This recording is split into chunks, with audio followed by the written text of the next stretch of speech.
everyone. Hope everybody had a wonderful day yesterday and hope everybody's having a wonderful day today. So I did a little bit of work this morning on the, there we go. Did a little bit of work this morning on the base. Added some lights up here.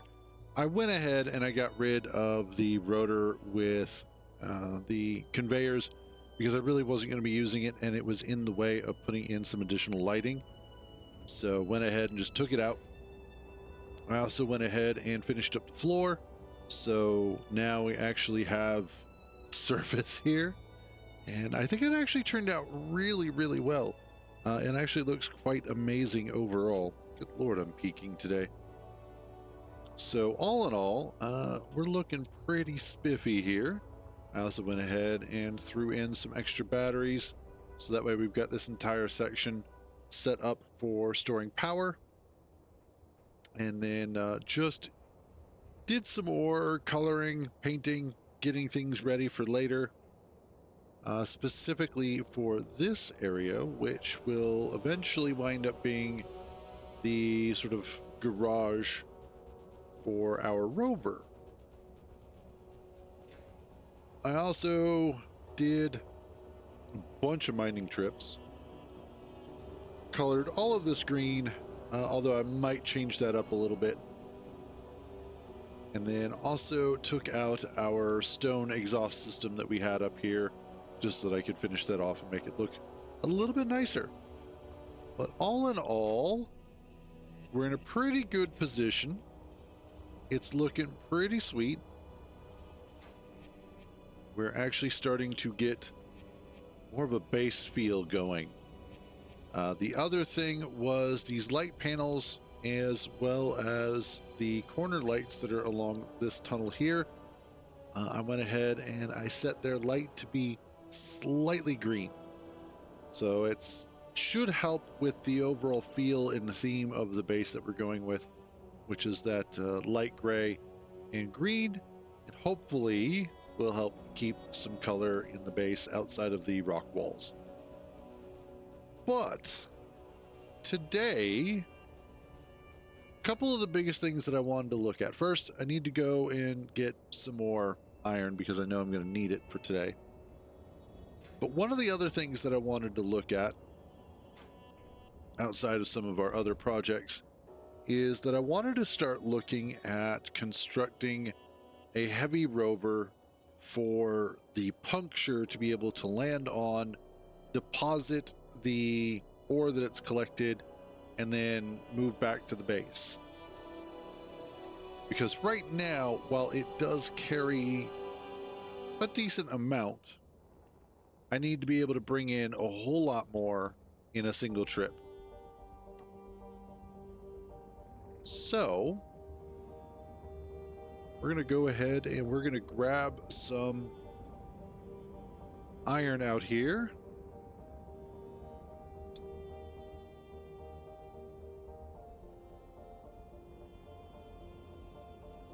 And there's the hole.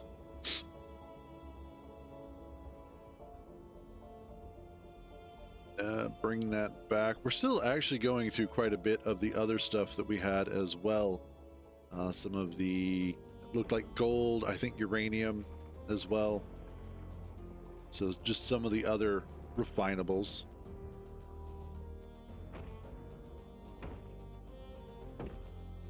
Grab a whole bunch here.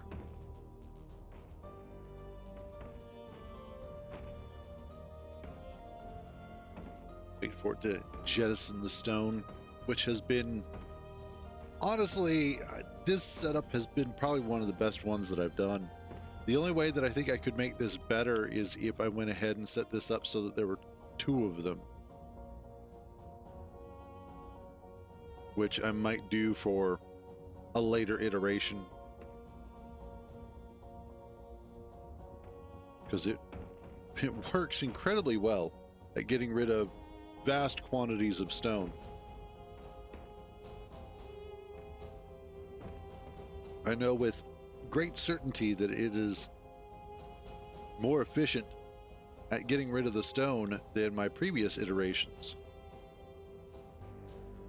previously I had used an array of small conveyors in order to do it, and they worked. They got the job done. But this is just so much more convenient and a lot faster. Greater amount of efficiency in getting rid of the stone. So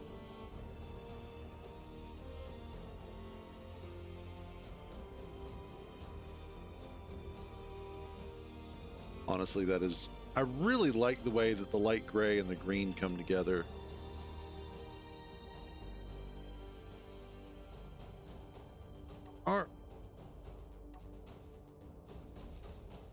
All right. Should be a good amount of ore. Yeah. So we're still going through some nickel, the silver, and the uranium. Okay.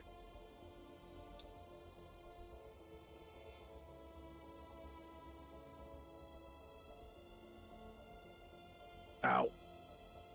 Oh, God. Coughing like that makes my sternum hurt. All right. So the reason why I'm going out and collecting all of this iron is obviously I need it. The biggest thing is that I'm going to need a lot of iron for the construction of this rover.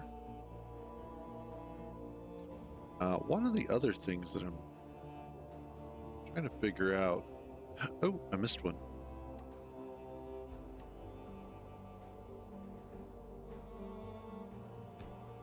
There we go. I decided to go kind of simple here on the sides, rather than trying to do all sorts of interesting like 2x1s and set all that up. I figured I'd just go simple with it, and going simple with it was the correct decision, as it definitely feels better. Like, it still fills out the area, but it's not so big and bold and stuff like that. All right, so what I'm looking at is that I want to, in the past, I have made rovers specifically for carrying my ships that were a combination of a tractor and a trailer. And those work really well. But one of the downsides is oftentimes, if not built correctly, the trailer can sometimes go a little wild. And then everything blows up and you're out whatever's on the trailer. You have to make sure that it's balanced correctly. You have to have all these different parts. If you wanted to take the trailer off, you have to set that up just right. So it gets to be kind of on the tedious side. So what I'm considering is doing just a single rover as opposed to hey Tommy, as opposed to tractor trailer, just because of the fact, fair enough. Gotcha. Just because of the fact that that'll make it easier in the long run, and I can have more cargo on it and keep it kind of low, center of gravity. But I don't know yet how I want the overall design to be, in terms of the shape, the placement of things. I'm almost thinking of, let's see, how do I want to do this? Okay, need to bring this out for a second.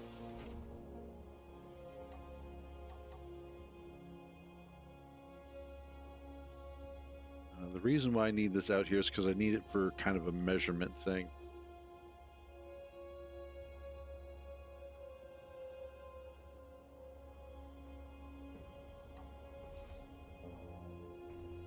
Okay, so basically that is as wide as 3 large grid blocks, which puts it at 7.5 meters wide, if I'm correct on that.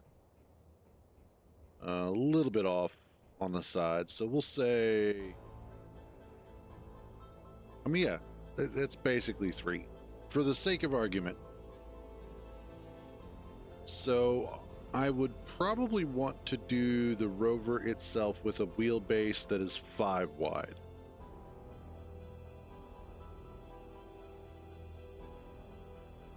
Now I could do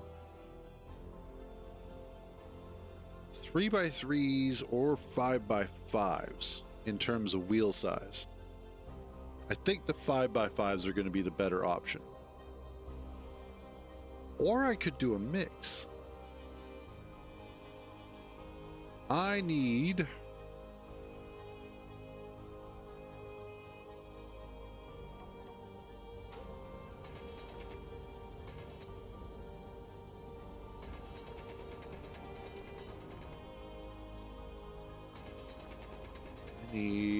a little bit of cargo access here.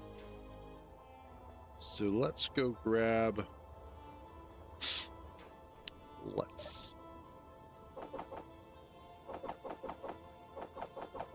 there we go. All right, so I'm going to go ahead and I'm going to see about tapping into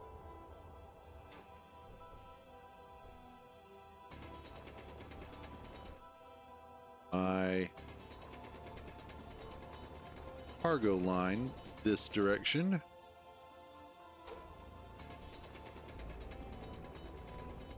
There it is.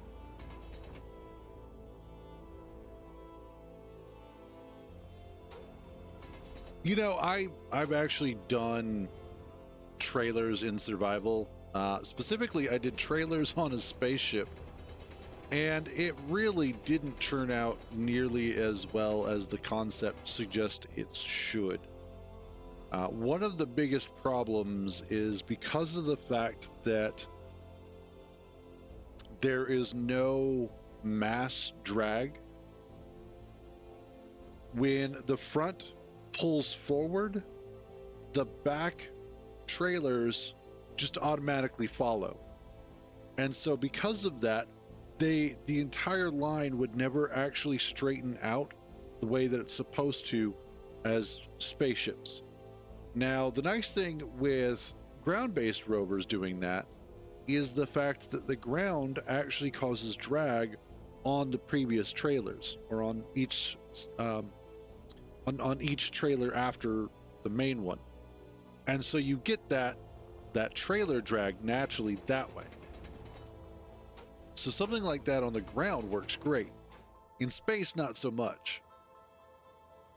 But having done it in space once, I'm like, I don't really feel like doing that again, period. Yeah.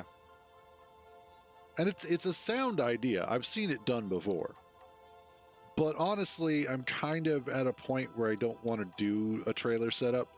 I've done enough of them. I'm like, yep, trailers work and they're fine. I just don't care to do one.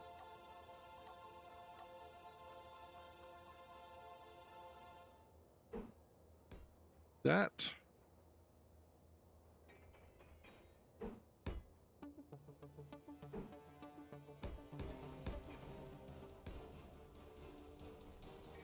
And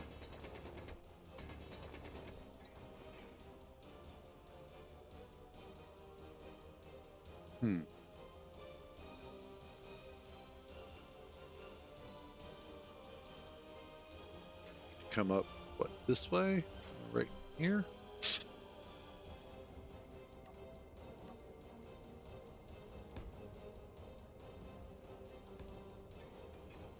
Yes.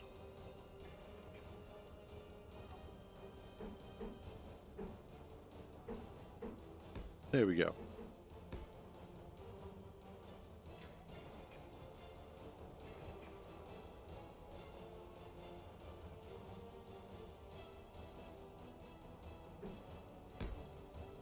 There.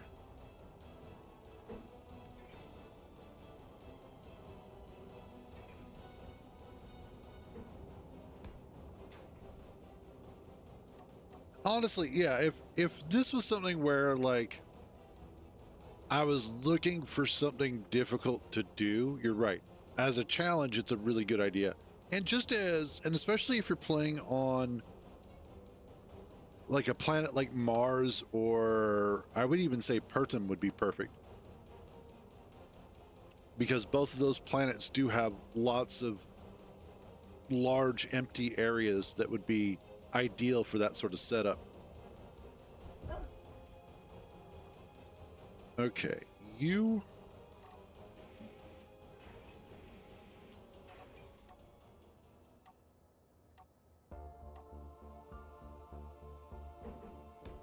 That way.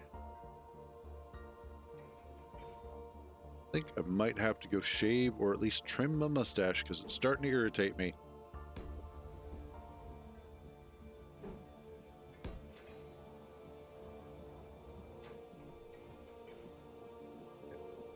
Need that one there.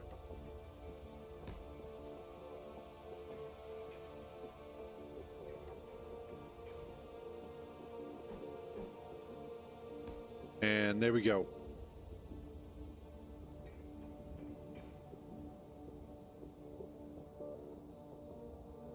There.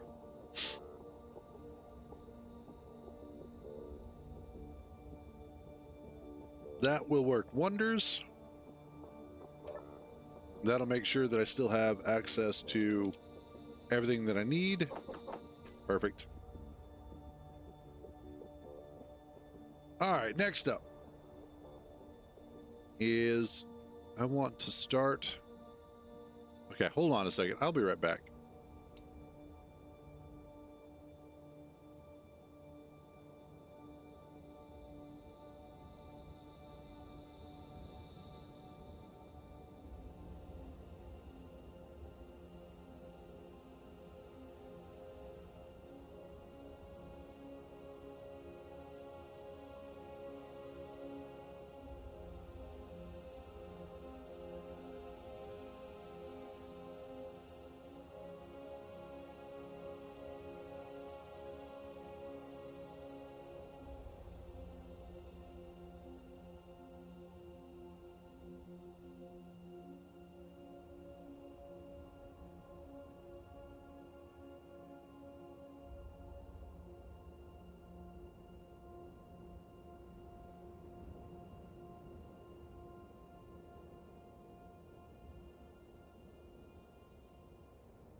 Okay, that feels better. That should be a lot less irritating.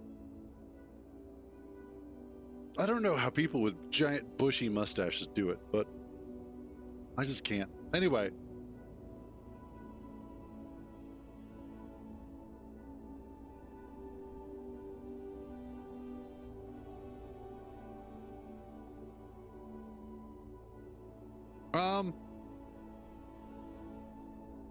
What I would actually do is I would set it up so that the base is the only location.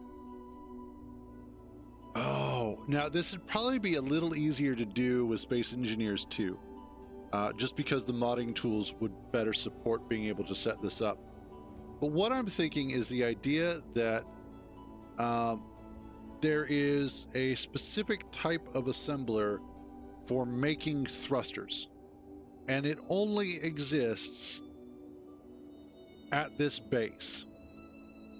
All of your other assemblers can do most of the other parts that you're going to need for your mobile base. So, you know, being able to make specific blocks, that sort of thing.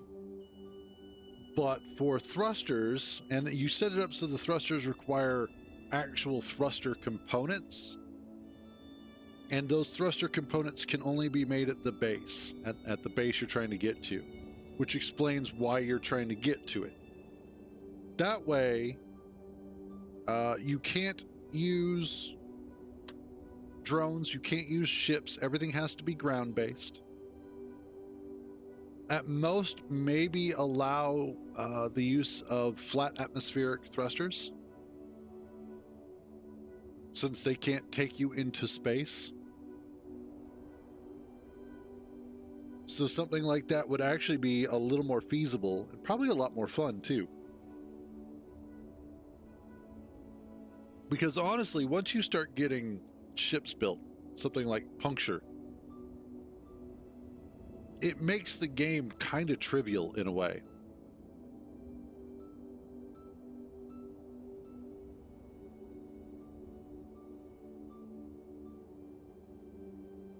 But yeah, I would do like a special assembler just for making a component for thrusters. I would still have some assembling. I wouldn't go full wasteland survival just because of the fact that you still want to be able to build certain things on your own.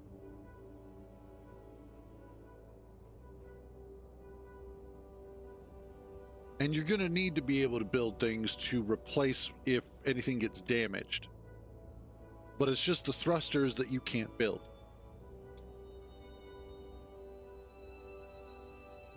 And I think that would actually be a fun scenario to try and do with a friend. But anyway, I digress. The biggest thing that I need to do right now is to set up... Well, okay, first of all, I think it's time that I go through and I clean out my bars. I have all of this crap here from where we've been doing all of the construction of literally everything. Ah, that's something else I need to do. I just now realized. That's possible.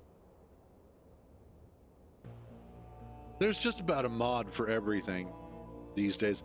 That's why I was thinking that doing it in Space Engineers 2 would wind up being easier, because the mod tools in that allow for, or should allow for, a lot more flexibility.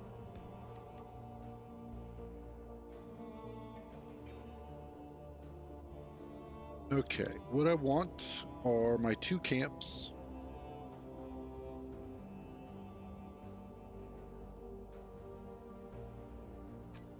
Save those. Put these on this. There.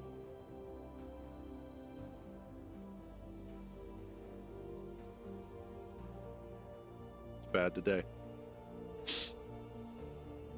You know what? I have a better idea. Part of the problem is that if I shut off the camps, there is nowhere up here that alerts me to the fact that they have been disabled. However,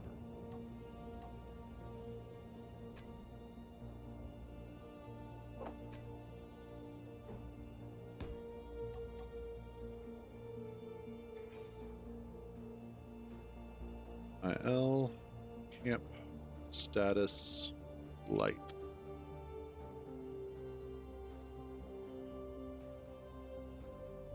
And we will just set you to green. Drop your radius down a little bit. And your intensity as well. There we go. So that way, that light is going to get used in letting me know if something is enabled or disabled. Well, if camps are. And I need either that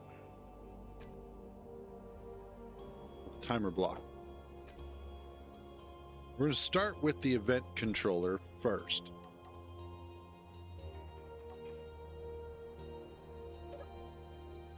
And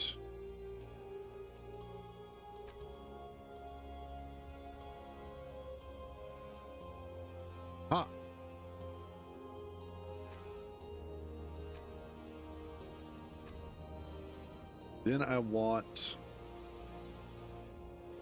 Okay, so I'll go back and cover what I'm doing here.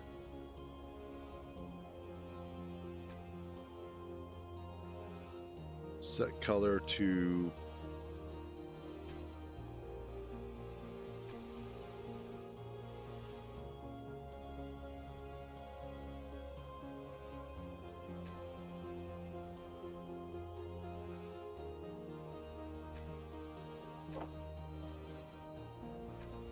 Okay. All right.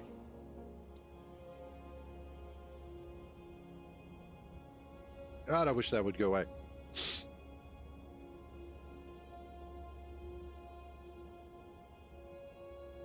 Right. There is a scenario called Wasteland Survival that I believe I think Splitsy's the one that did it,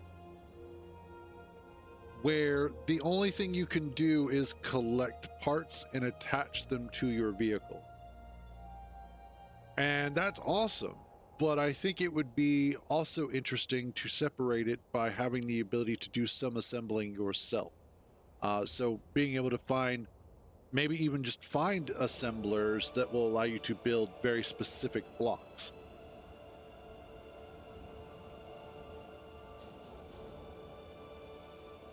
Well, no. The reason why is because you need metal crates, or you need metal grids specifically for cargo containers if you want to do larger ones. So that's why what I would do is make it so that the thrusters, specifically hydrogen and ion thrusters, require a thruster component of some sort. But anyway, let's look at this. So what I've done is I've set up this event controller so that it is currently looking to see when a block is switched on or off. If it is on, the light is green. If it is off, the light should turn red. So when I hit that button,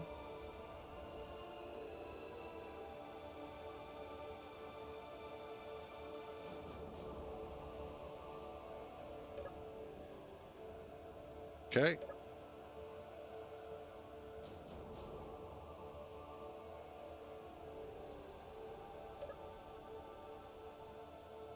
You are not working. Okay, why are you not working?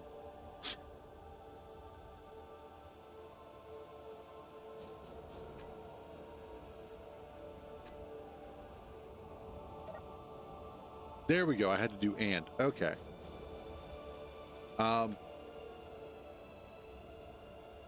Right. Using that one mod where you're able to pick stuff up, and like if you use that plus the advanced welding, which gives you these weld pads,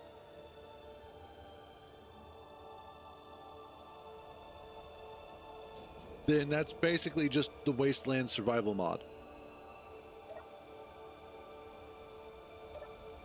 Okay, awesome. That is a good indication that camps are on or off. So all I have to do is look at that and know that everything is shut off right now, and I need to fix that.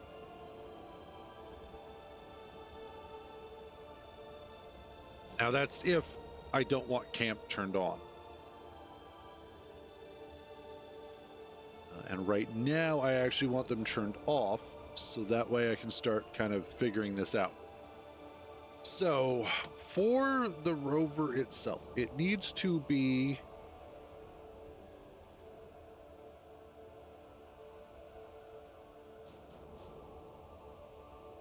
Well, okay, so if you're setting this up, now this is just my opinion, the way I would set it up, and especially if you're going to go all out, is have it so that it is kind of a combination of Wasteland Survival, where you have to be able to find certain items, pick them up, and attach them to your roving base. As things progress, set it up so that you have the potential to find specific assemblers, whether you're using like basic assemblers, or you're using full-sized assemblers, whatever, or an entirely new block. and have it so that that block builds, let's say, a specific type of component. Hey, Hollows. And yes, huge nerd. Giant nerd. And so that way you're basically constantly attaching these different assemblers to your roving base that allows you to extend the capabilities of your rover so that you can start building more and more stuff. Except for the last piece, which is at the base you're trying to get to, which is the thruster assembly assembler. And that's the last piece you need to be able to get off the planet.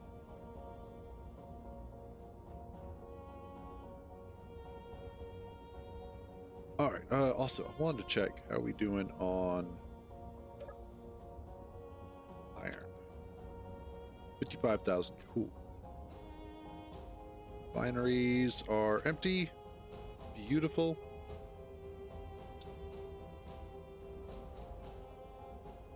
Okay, so as far as this goes, I need to create, or more specifically, I need to put together a rover for carrying Puncture.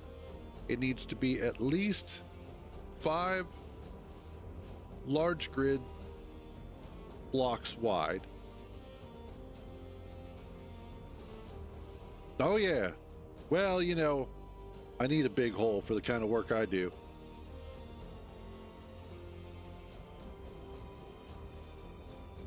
But we are 5 wide, and then what? 1, 2, 3, 4, 5. Let's say 6. Be on the safe side to give it a little bit of wiggle room.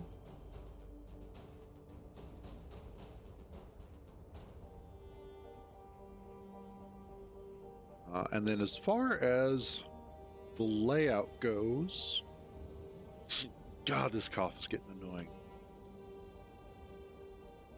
This is all Kintar's fault. I really should stop making out with my own brother. It's terrible.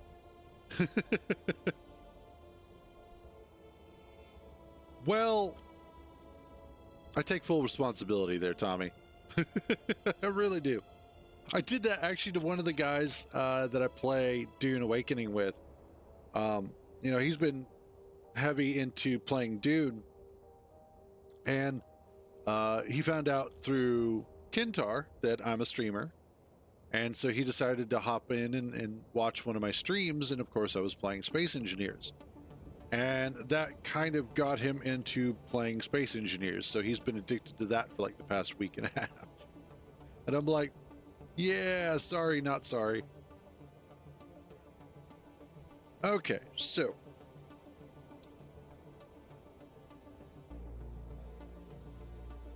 God damn it. Give me another second. I'll be right back.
Okay.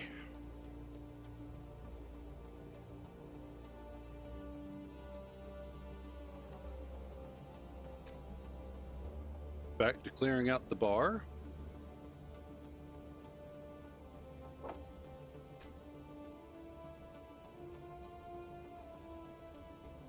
Cockpit. Let's do, you know what? Let's actually do the flush cockpit for this vehicle.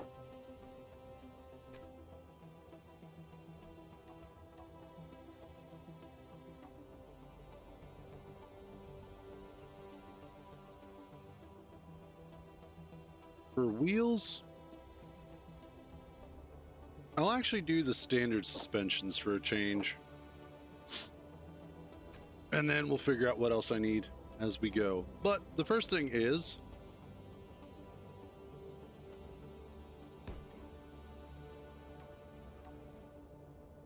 we'll get our landing gear. Oh, shoot. Wait a minute, you're supposed to be off.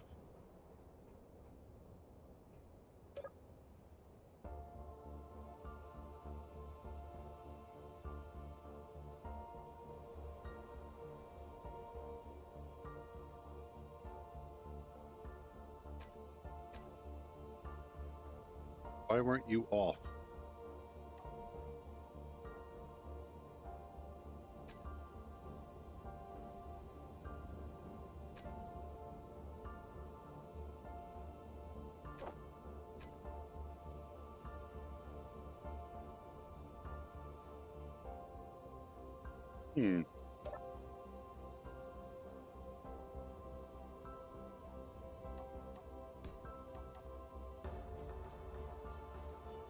That is incorrect.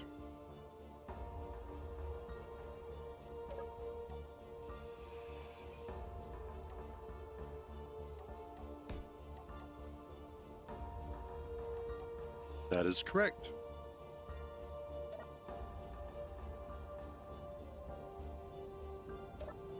Okay, what's going on here?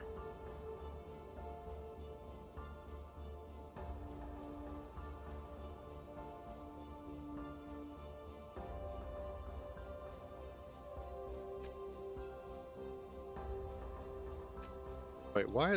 What the hell's going on here? Okay, basic. Oh, that's why. Not both of them are. Okay.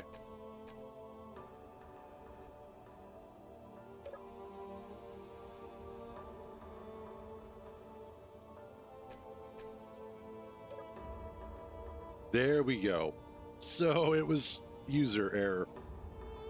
Essentially, what was happening was the group did not have both of them added to the group, so it was just one of them, which was not the way that it was supposed to be.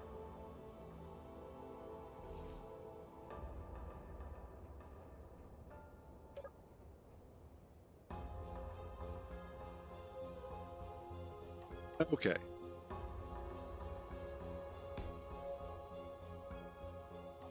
Beautiful. That's what I was looking for.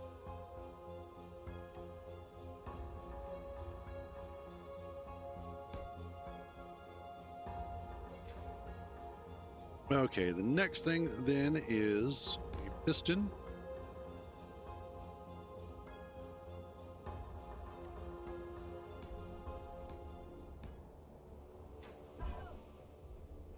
And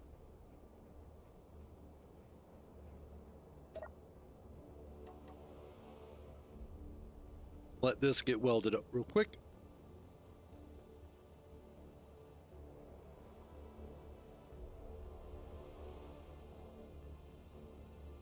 I swear today's just going to be one of those days.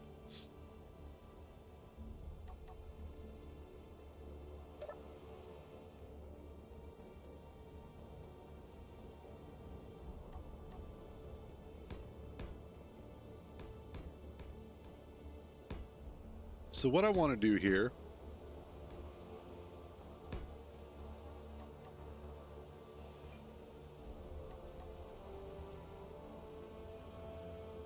I want to bring this out a good ways. Actually, I want, yeah.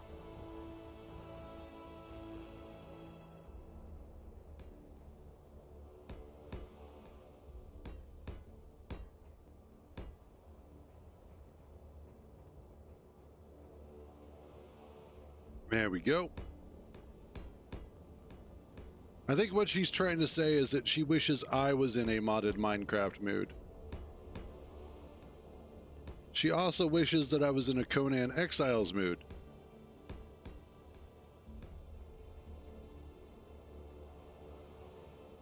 She mostly just wishes I was in a mood to play any of the games that she actually wants to play. More or less what she's trying to say.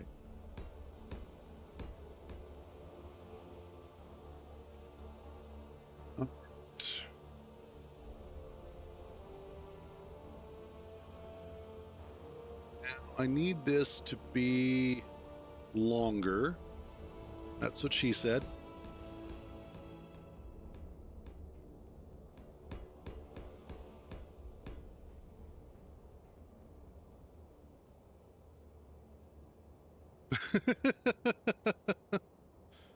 Well, you know, I don't generally get into any mood lately aside from this or that. So,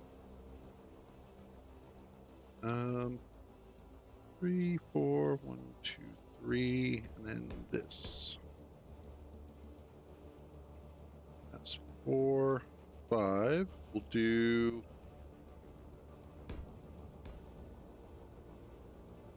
kind of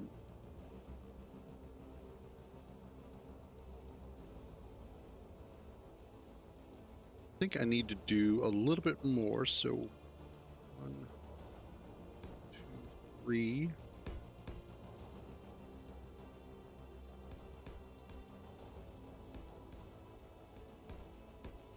Four, 5.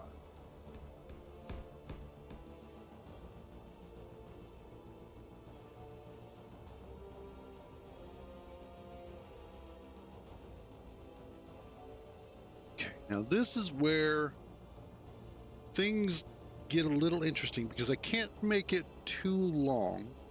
I need to be able to get it to maneuver around corners and whatnot. Even though obviously this is a fairly wide corner to be going around, I still need to be able to drive this.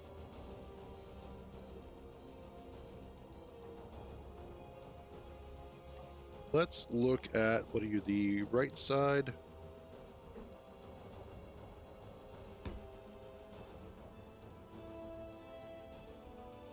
I want to do like that.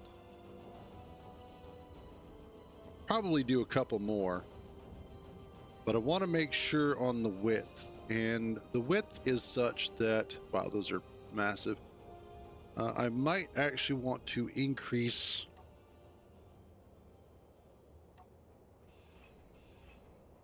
this by a couple more.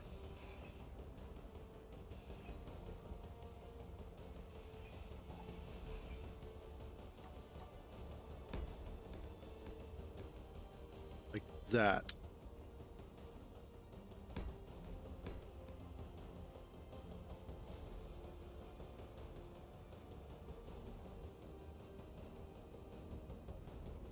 And then we've got these two here. 1, 2, 3.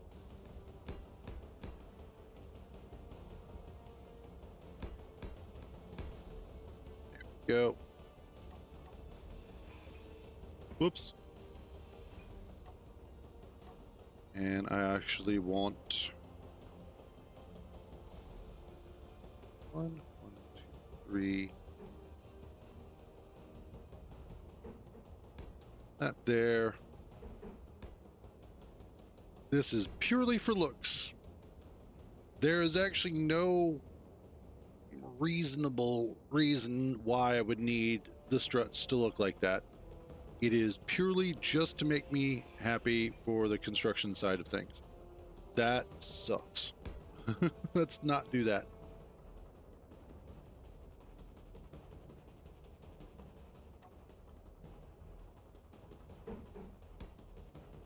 And that.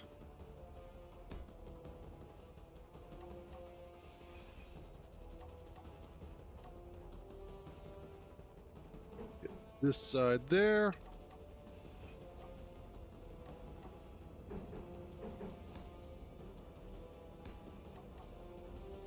There we go.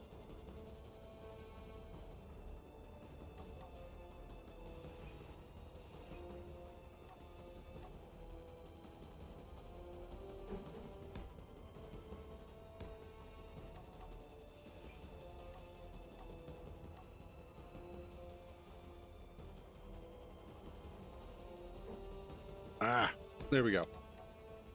Okay, so that gives us the start of what'll be the truck chassis.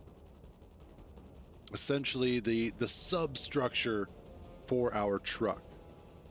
Now I'm gonna go ahead and add another set of wheels. So 1, 2, 3, 1, 2, 3, 3, 1, 2, 3, and then boop, boop. And do the same here. Which of course is, I'm not going to be able to add the wheels yet because of the fact that I've got this bar in the way. That will eventually get moved.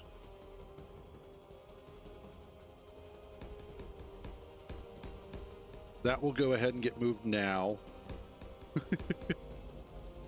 Damn it.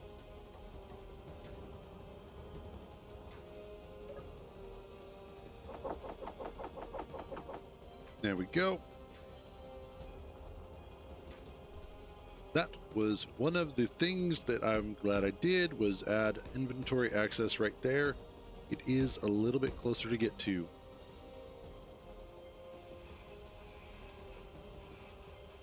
Now, fortunately, if for whatever reason that chassis fell, I do have a ship over there that I can use to basically lift it back up into place and reattach it to something if I need to. I would rather not, but I do have that capability. Now, the other thing that I'm thinking is taking out this.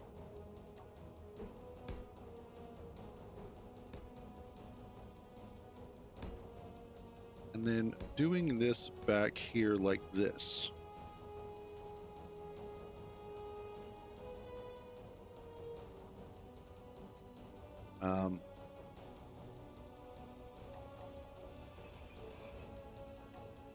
If I do this right,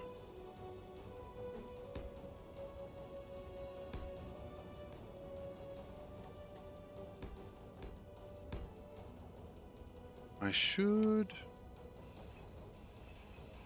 Yeah, there we go. Okay.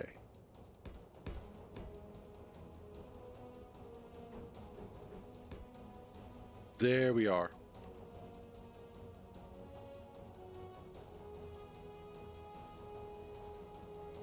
That actually helps considerably for what I want, because that's going to wind up kind of helping to discern what is the front of the rover and what is the rear of the rover, which is what I want to make sure of as I'm working on it. That way I don't get distracted by what is where. But let's go ahead and get the wheels on here.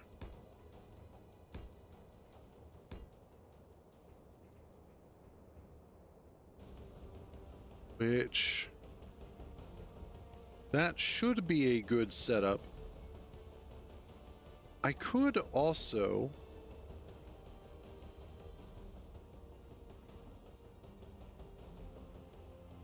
technically put the wheels underneath, but we'll set them up like this first and see how that feels.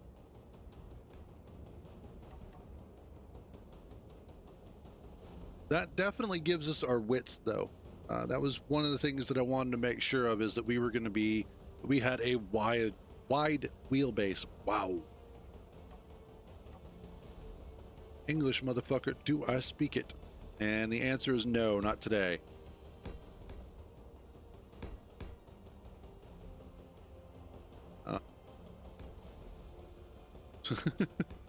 Generally, I'm pretty good about it, but sometimes it's just Like, brain and mouth do not want to connect properly.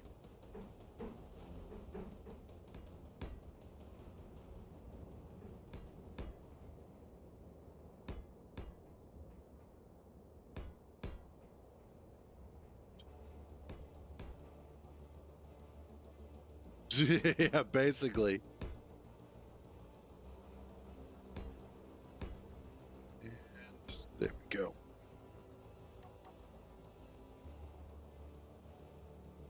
Currently, I am working on making a rover specifically for carrying that thing, as well as being able to have a lot of storage on it. So I drive it out to one of my mining holes, park the whole contraption, then I can pull the mining ship off of it, the Puncture, drill, bring it back, offload everything into the rover, and do a few trips like that, and then drive it all back to the base. That would be awesome, and I would absolutely love to have a real-sized planet in Space Engineers. Unfortunately, I don't think it's possible to have that scale of a planet. I could be wrong.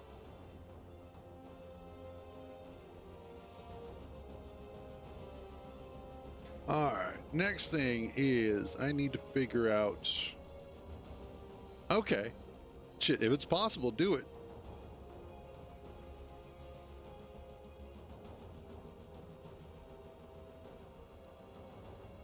I want... How do I want to set this up?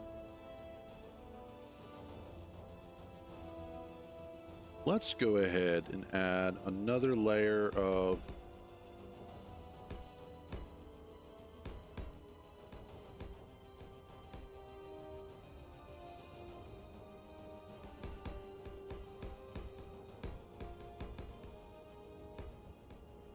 blocks here.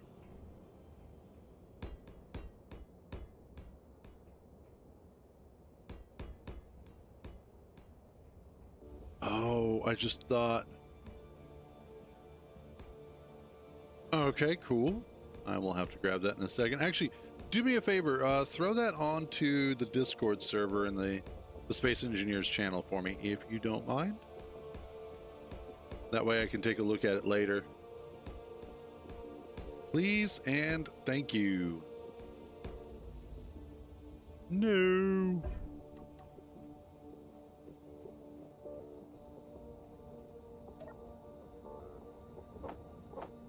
Here we go. Wait, nope. I don't want to do it like that. I want to do this.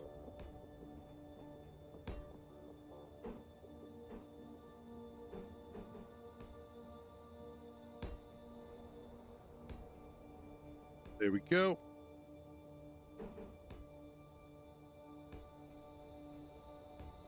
Again, absolutely no reason why I'm doing this other than it just makes me feel better about the way that it's going to look. Okay. However, lifting this up off of, like, giving the chassis an extra layer there also helps bring all of the other stuff up off the ground or farther from it. So that should hopefully make it a little bit less likely to get blown up if everything goes wrong.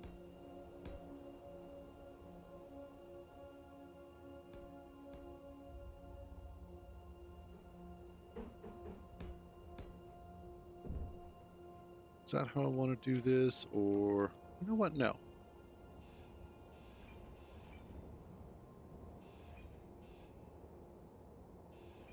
There we go.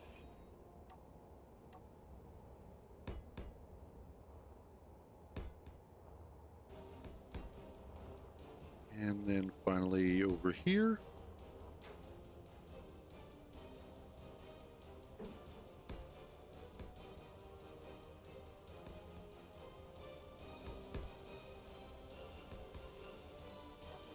And in these pieces,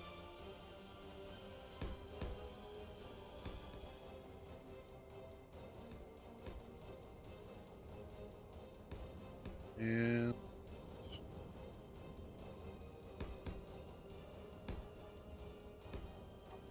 there we go.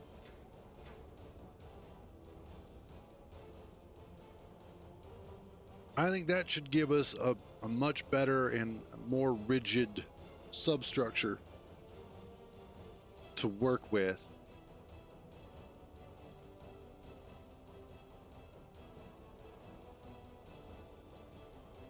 Make it a lot easier to construct the body that I want. And then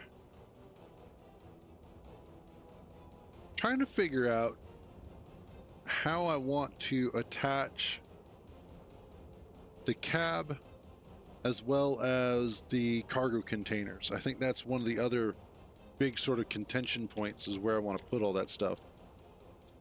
But as far as the setup, what I want to do is, and I have a couple of different ways that I could potentially do this. One is to have two connectors. The reason for having two connectors would be that I set it up so that one of the connectors has a conveyor sorter on it so that it just drains everything out of the ship as quickly as possible. The second one would just be a loading connector. Like it just sits on that connector and it's just for hauling everything around. I'm not sure how I feel about that one though.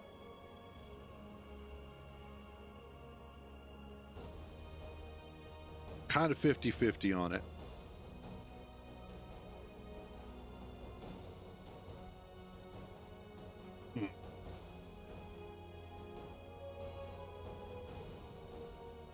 You know what? Let's do this.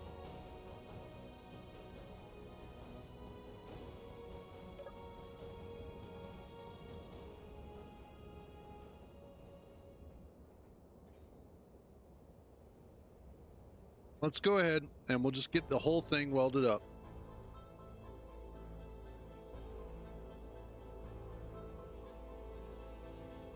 Oh, hey, that's one of the ships. Let's go take a look at that real quick.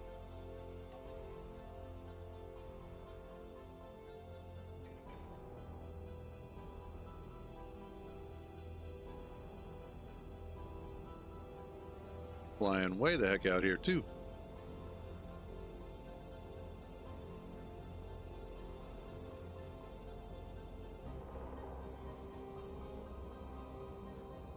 I want to see one of these things in action. They're a recent addition to the NPC provider mod.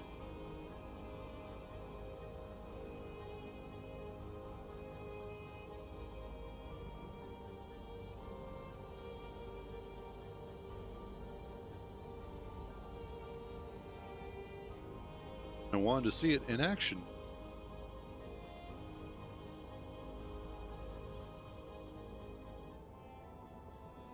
And actually seems to be doing a fairly good job at flying along the terrain.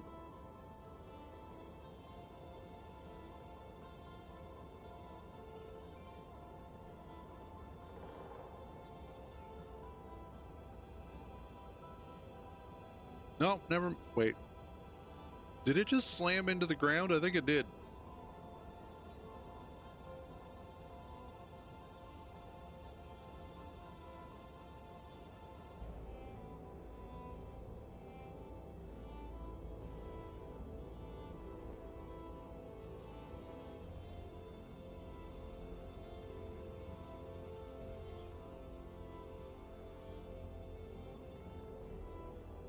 Okay, it's having problems.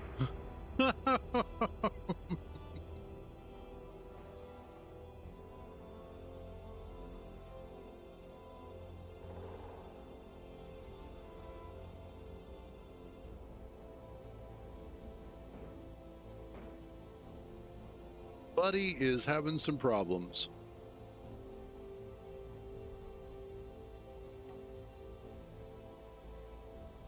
It looks cool though.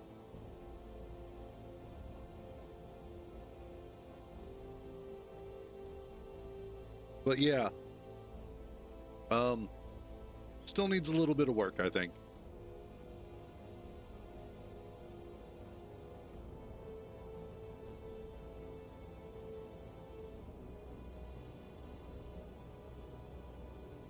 It's down here. Silicon, magnesium, ice. Oh, nice. That reminds me, how am I doing on ice? Still pretty good. Cool.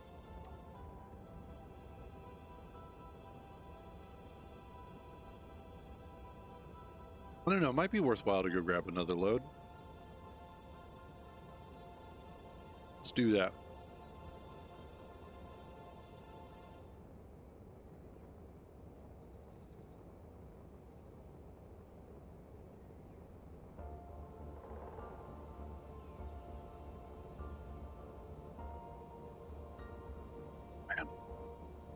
It'll be interesting to get this rover built. I don't have an overarching design for it.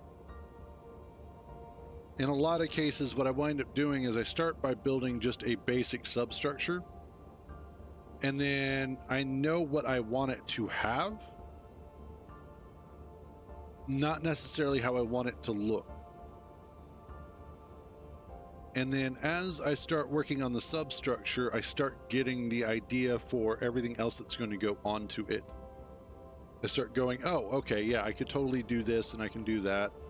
And little by little, I start putting together the actual body of the ship. It's basically how I built this thing, the Puncture. And it wound up coming together quite nicely.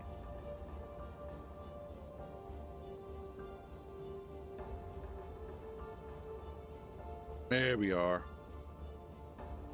Oh, it looks like the little village that was over here has gone away.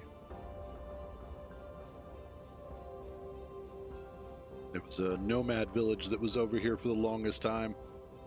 It has since disappeared. Or was it Corp? It was one of the two.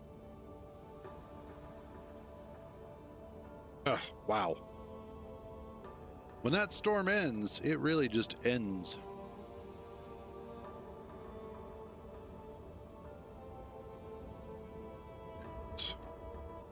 Got this spot over here. Just drill over on this side. Have I been drilling here? Yes, I have.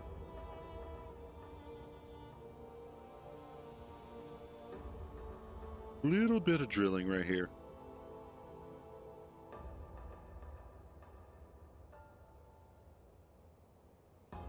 And we'll just pick up a whole bunch of ice. Not a big deal.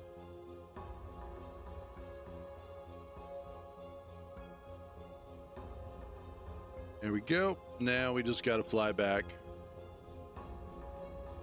Also, not a big deal.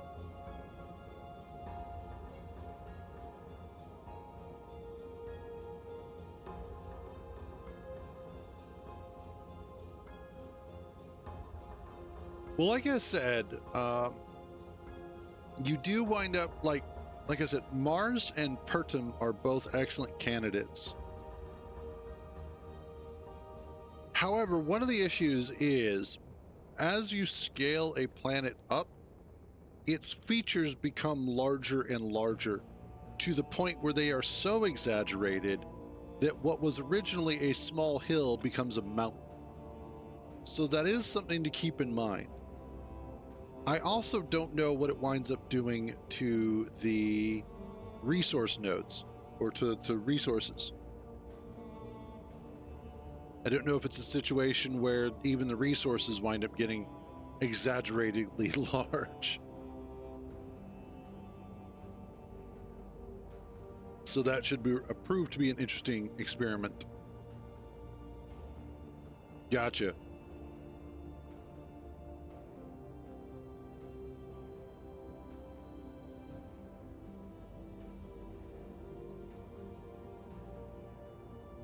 Righty. Let's get slowed down here.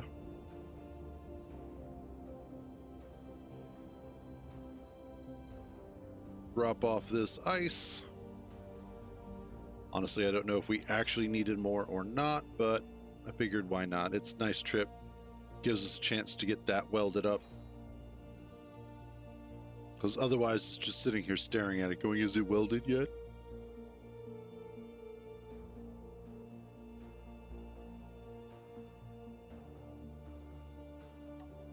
There we go.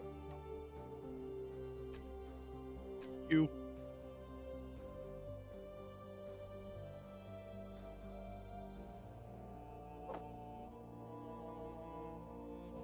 Those are good. Cool.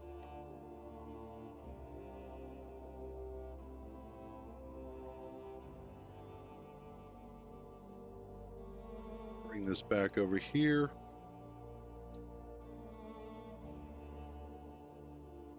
Partly so that way I have some lighting, but also so that way I have scalability.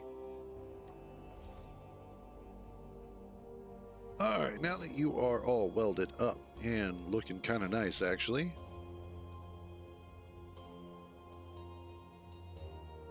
Not sure how I feel about this, but we'll make do.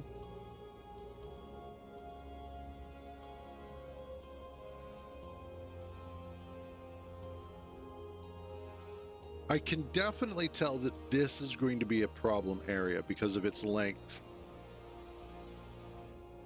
It'll be an easy place for me to get high centered if I'm not careful. What I could do is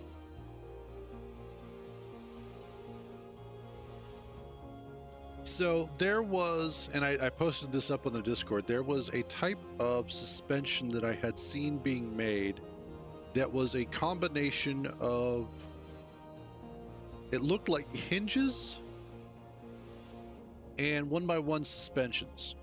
And essentially the way that it worked is that you had a hinge, you had an extension of the chassis out that was attached to a hinge. And then another hinge down here. Actually, it looked like it was a set of two of them. And what would happen is that as the swing arm would rise and fall, as it went up, it would actually collide with a 1x1 suspension to keep it from slamming upwards against the bottom of the rover.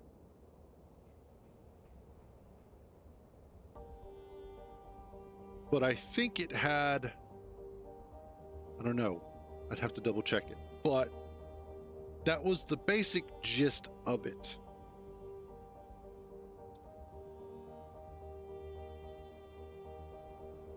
I'm not sure if I want to do that though.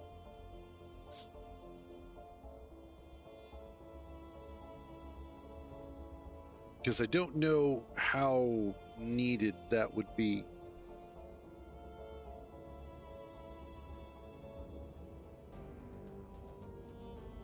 I do know, however, that I want to find a location for batteries,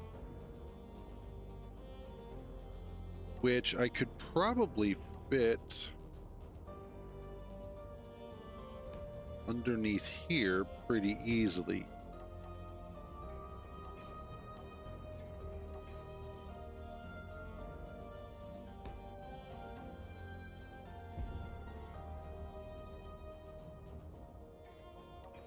And then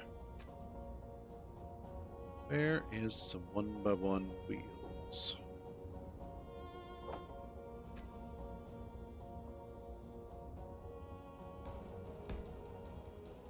These here.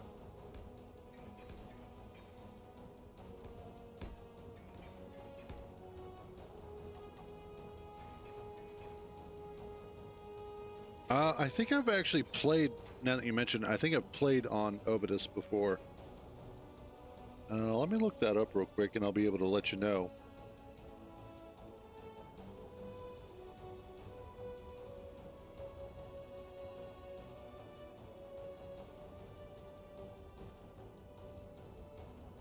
Huh.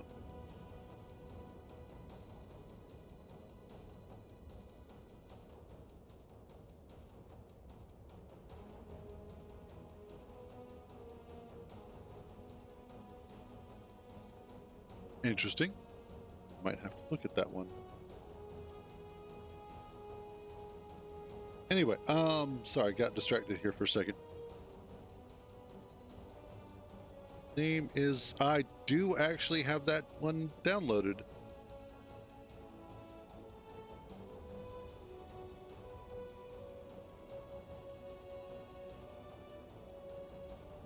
I don't know if I've played on it though.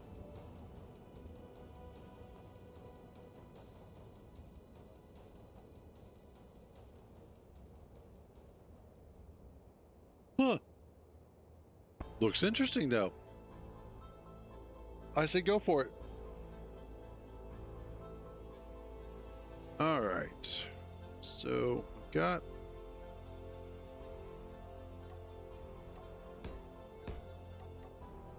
let's get those made.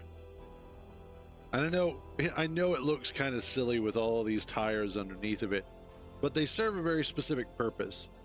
If I should bottom out against the ground, I want those wheels to act as buffers. That is one nice thing about wheels is they're not indestructible, but they do take a lot more damage than most other things. And so they should help protect the batteries a bit better. One of the other things that I could do is actually to add some blast doors in here. Let's grab the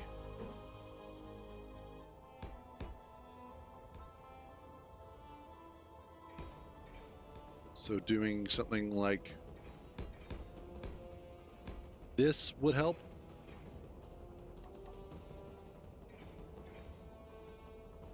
And it just winds up helping to reinforce the bottom of the rover in case I do hit anything along the center line there.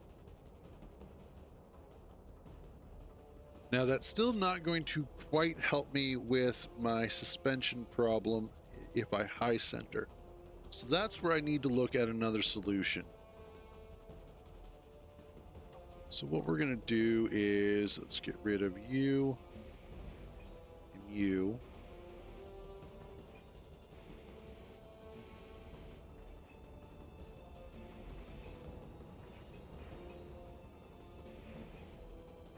And the reason why I paint this red, in case you're not sure, is that is the color that the camp system uses to basically unweld blocks.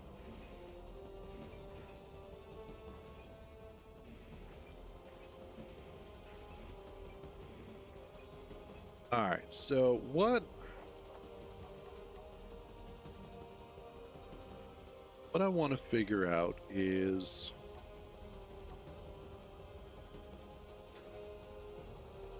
let's bring this up.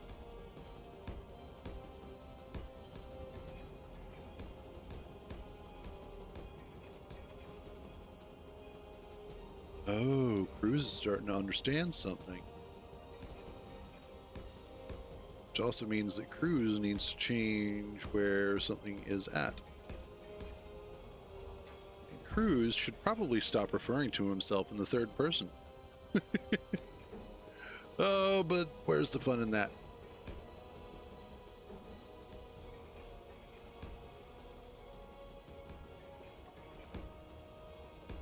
Okay, so what I am thinking is, with this the way that it is, what I'm going to do, and this is going to be kind of a test run on the design. So I nailed the center there. Nailed it, first try.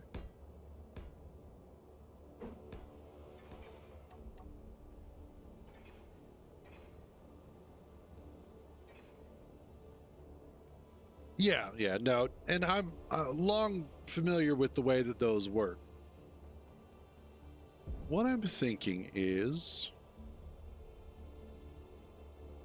I want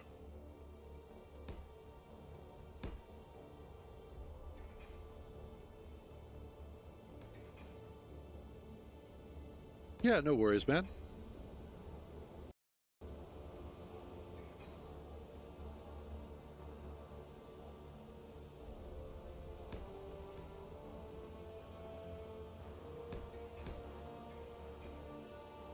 Okay, I need...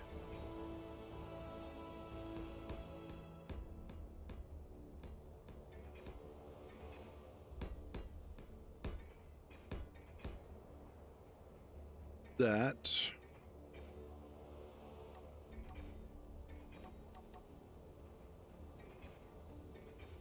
You go away.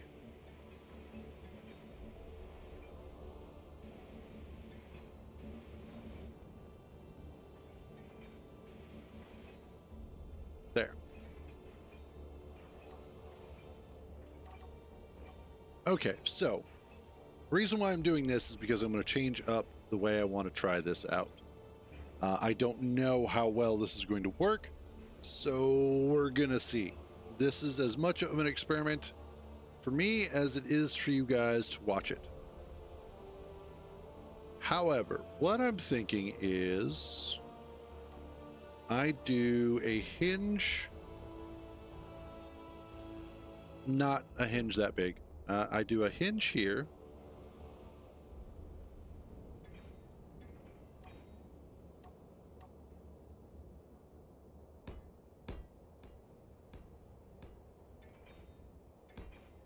And no.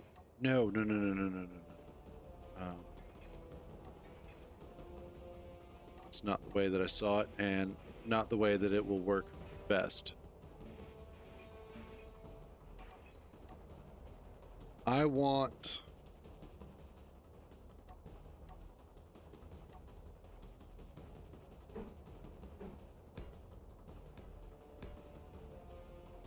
blast door blocks here.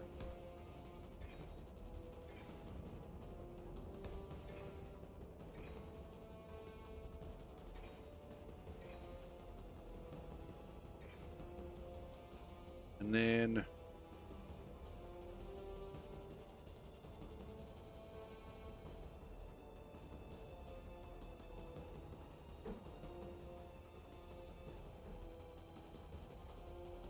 see, do it like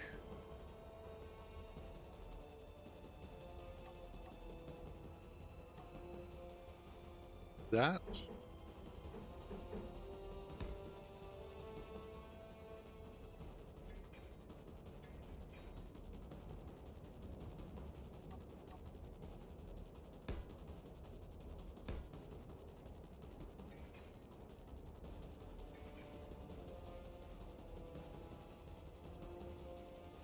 I think that's the way that I want to set it up.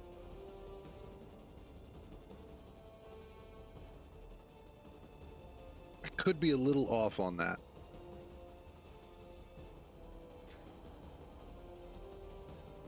Find out.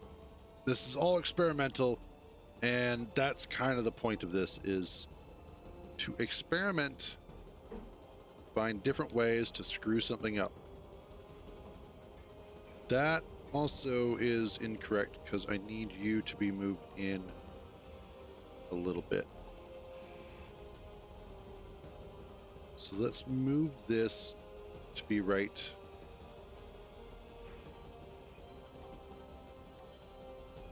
here.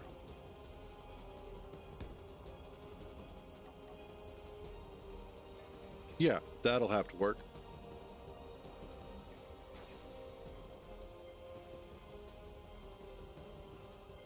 And you guys, no steering, no propulsion. All it is going to do is act as a spring for this.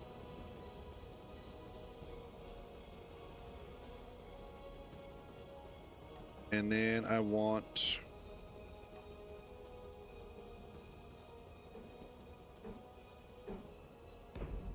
that there.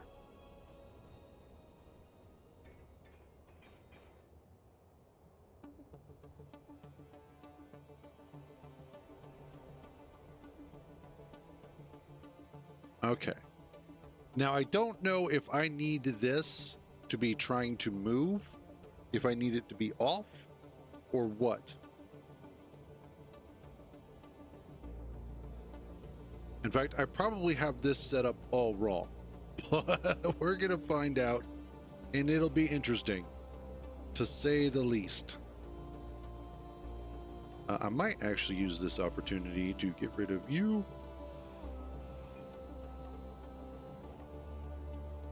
And put this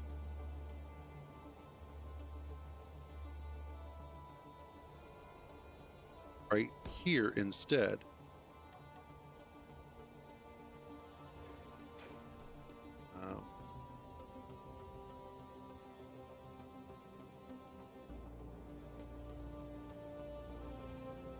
There we go.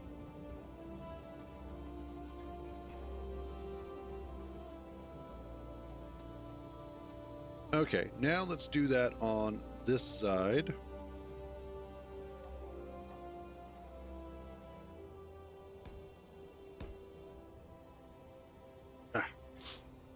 Also,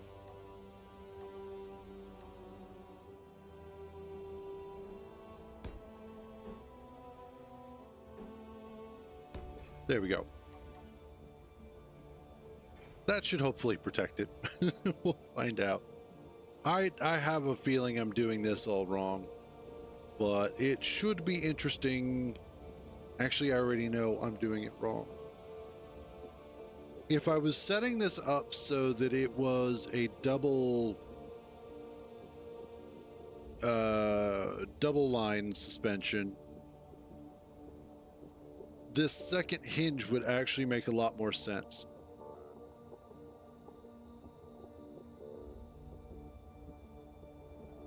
But I don't need that. So I can just make this straight line.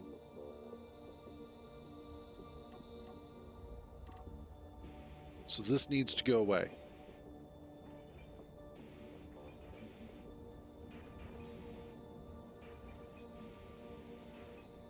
Oops. Okay.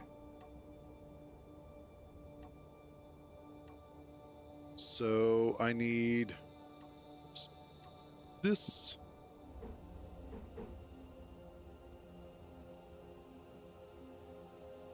Let's do that.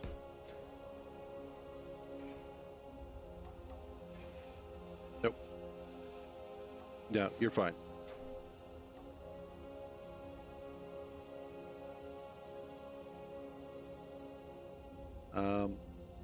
What happens if I set your upper limit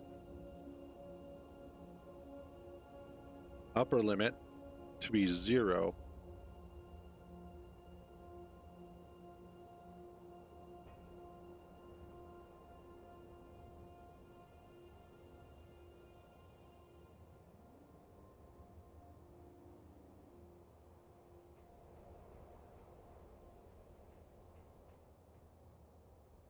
There we go. So that way it's always going to try and reset itself back to this position, which is the correct orientation.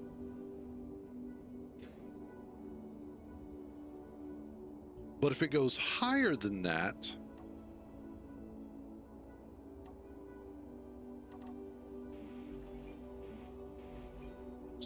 that is not the block I wanted. Not that one either. That one, right freaking there. Jesus.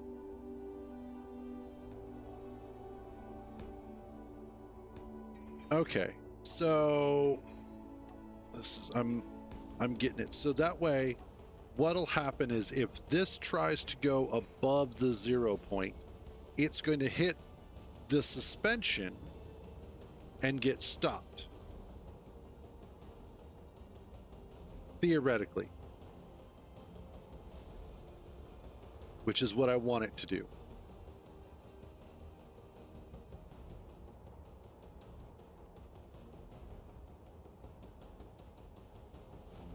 Okay. And then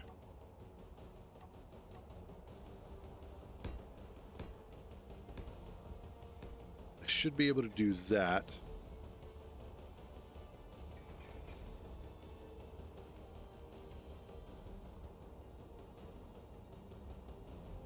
Which, no, not that one.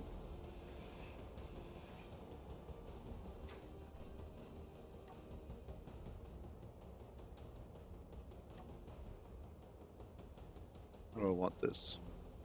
Wait, nope. Better idea. You there. And there.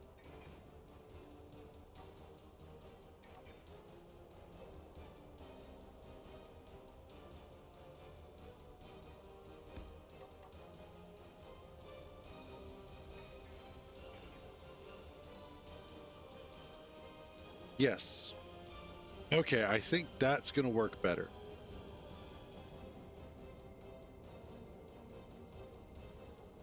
But if I give it... What about a little less torque? I don't know. Because I kind of want it to be able to descend down some as well. Like that.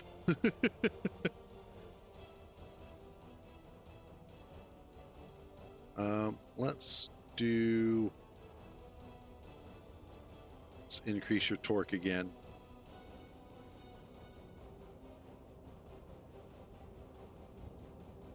Maybe set your lower limit to negative 45.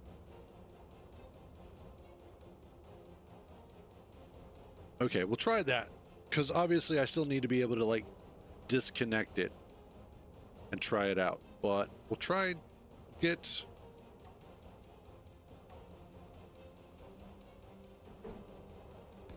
something going. Hey, what's up, Grumpy? How you doing, buddy?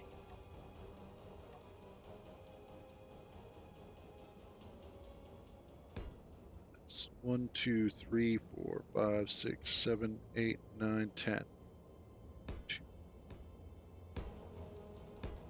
6, 8, 10.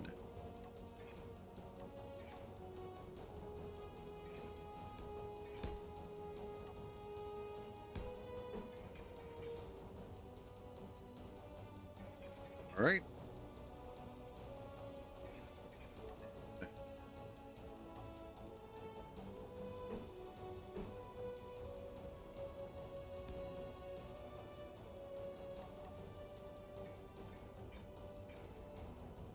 Awesome. There we go. So now what I should be able to do is take you.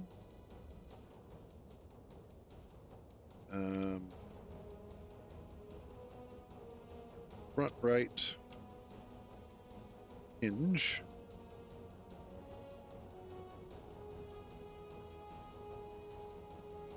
And I want you to be front left hinge. There we go.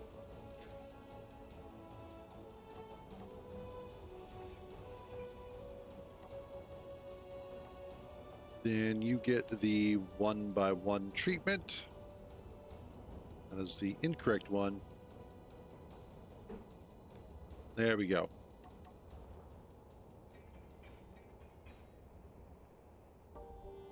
There we are. So that should be the way that it's set up.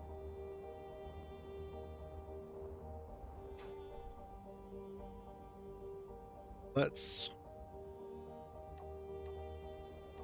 Right now, we'll just go ahead and throw on a cockpit. So that way we can test it out. Awesome.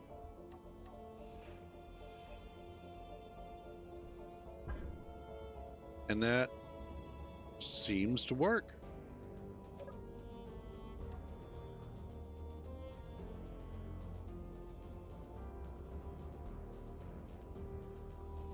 Now, the only problem is that I don't really have any steering going on because there's subgrids. So that's a small problem. All of my steering is going to have to come from the rear.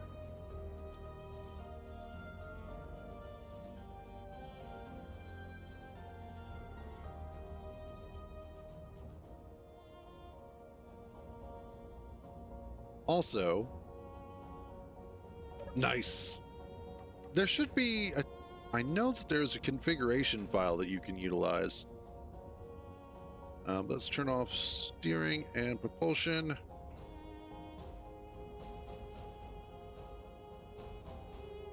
Steering and propulsion.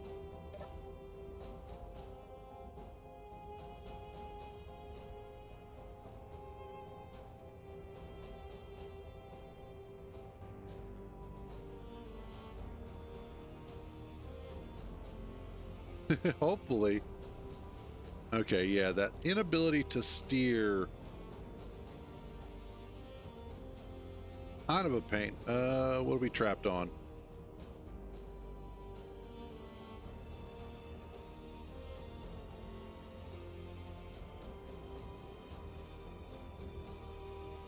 I seem to just be making it worse.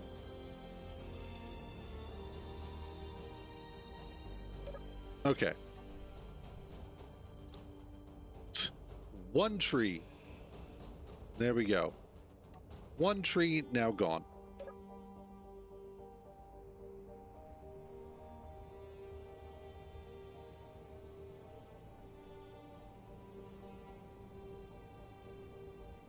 So this is going to be a problem.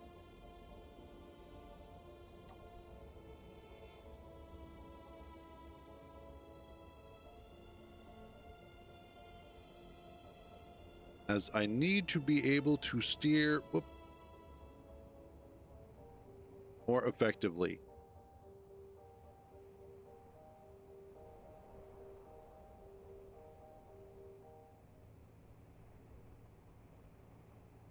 Awesome. Hopefully that works. If not, that should be interesting.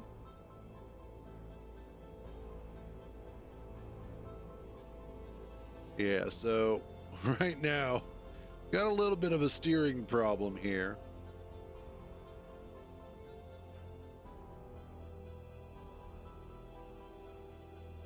But it kind of works otherwise.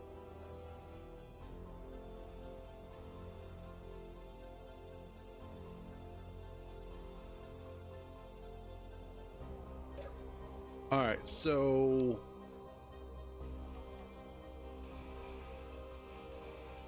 this can all go away.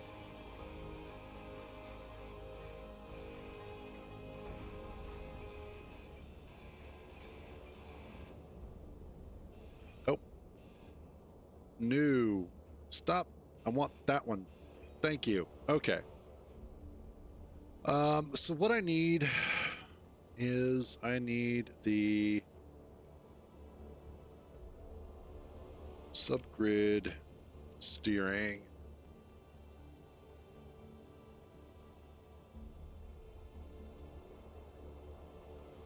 I already have it. Awesome. So we put, actually, give me just a second. I will be right back.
Hey, what's up, turnip? Okay. I want find a location.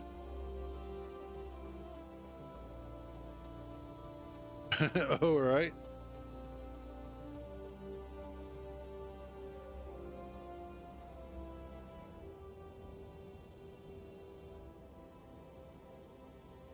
Let's see.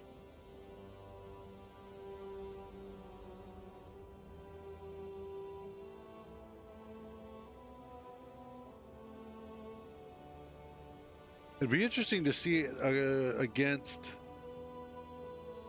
like an actual regular planet to kind of see what the size difference is, if there is.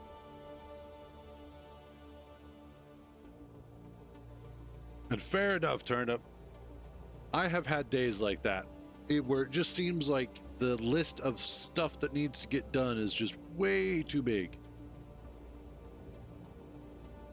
All right, I need a programmable block.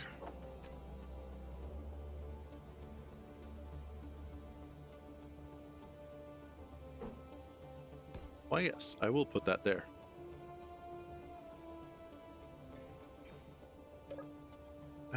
IT.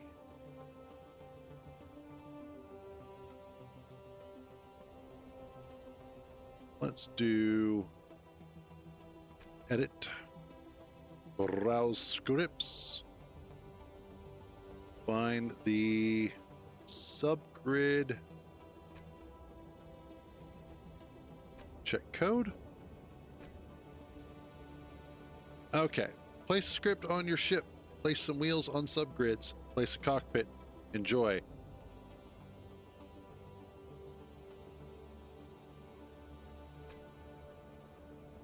And that's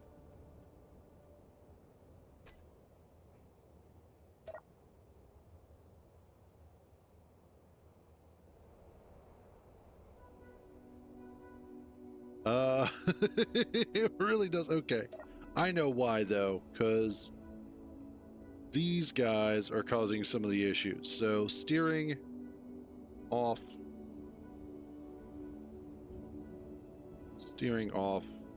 do the same for these.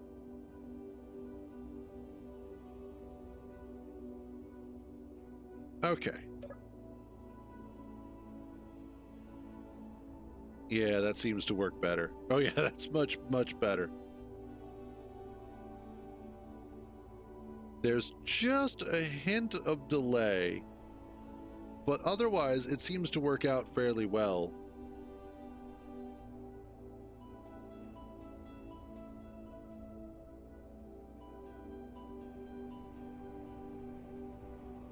All right, let's test this baby out.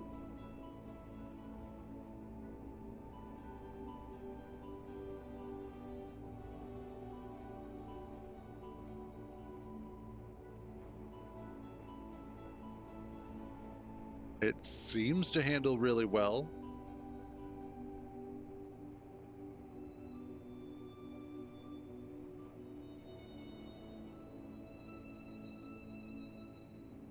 Handles surprisingly well.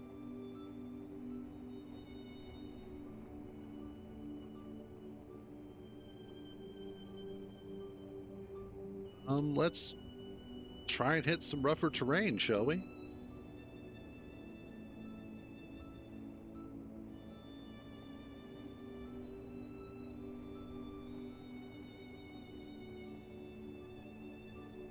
Awesome.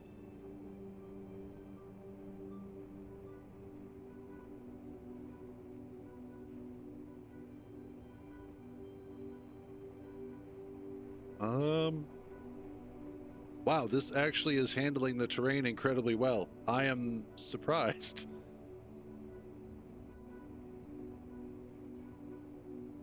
I think what really helps is the fact that the hinges are attempting to, well, I know, right? Shut up, turnip.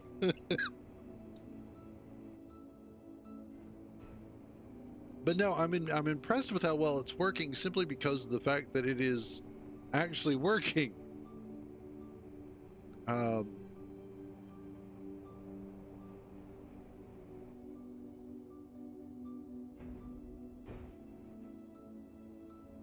oh. All right. That was a little sketchy. So I'm definitely going to want to put some gyroscopes on it, but I'll be damned if that isn't like doing its job correctly.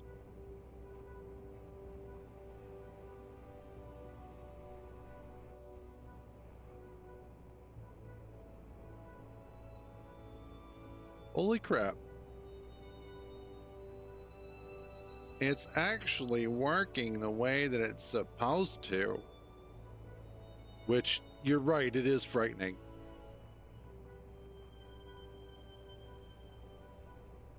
And the hinge gives it enough travel that it does a fairly good job of trying to track the ground. I may adjust it so that it has a little less travel. Probably do like 25 to 30 degrees instead of what do we have it set at?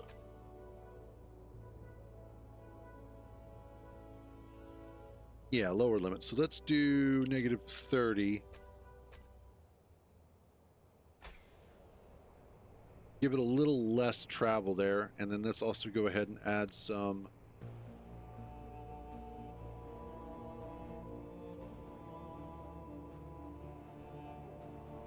Then what I also want to do when I get back, God, this cough,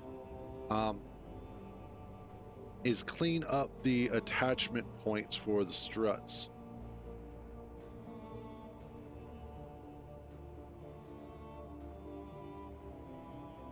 That way it looks a little nicer.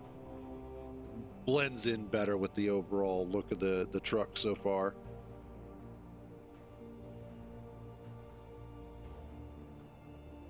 But that script actually does a remarkably good job of handling the front wheels. Looks like a veggie, kinda.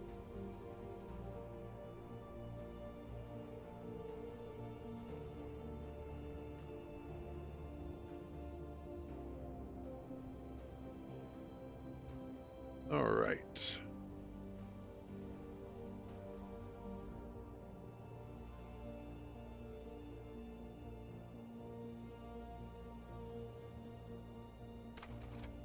And there we go.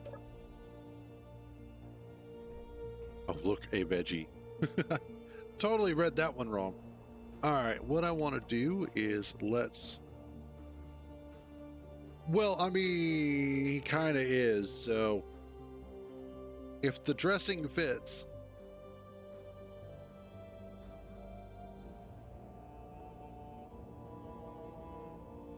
All right, what I also need to do is, I believe, let's move.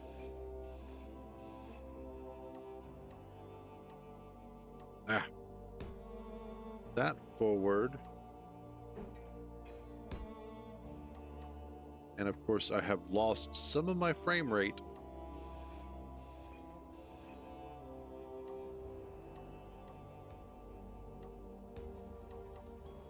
Don't know why. I think it's coming back a little bit. I bet it's this guy here.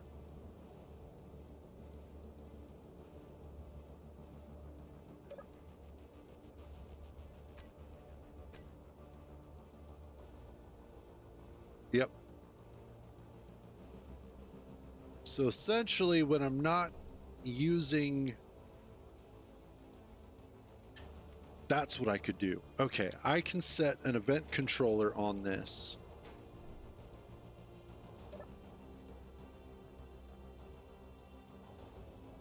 Automated programmable block. Steering. Then when I am just sitting here idle, we take an event controller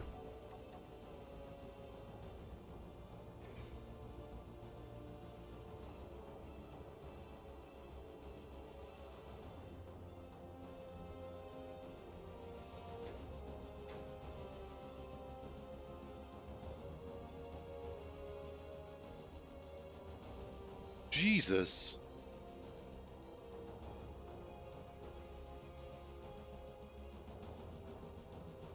Okay, so this is what Tommy is talking about. Let's bring up this.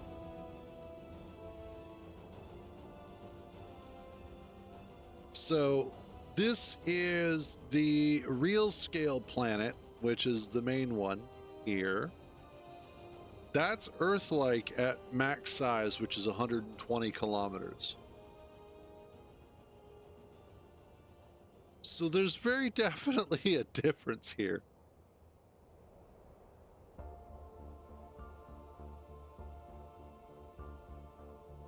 Now, the fun part is going to be driving or flying on this. just a tiny little difference. That also kind of gives you an idea of just how big our planet really is.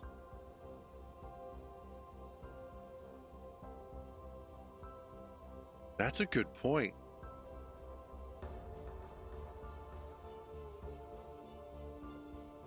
Because that all, like, I wonder how the gravity is affected by that. And if you need to tweak that. But yeah.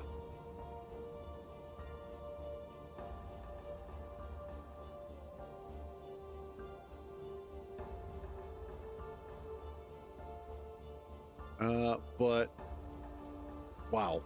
Okay, sorry, distracted there. Event controller.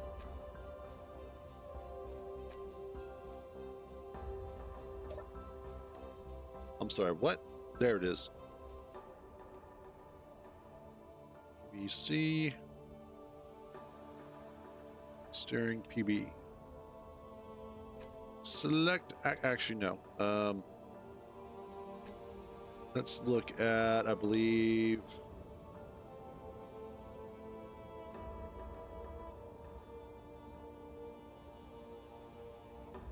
I thought there was one for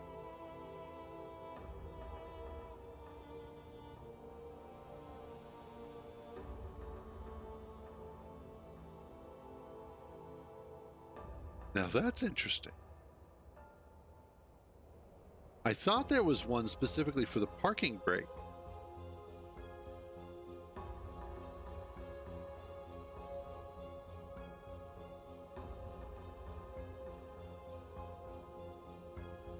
But there's only one for cockpit seat, enter, leave.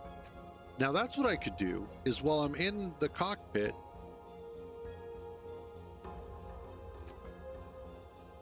and then have it so that select actions, toggle block on, toggle block off.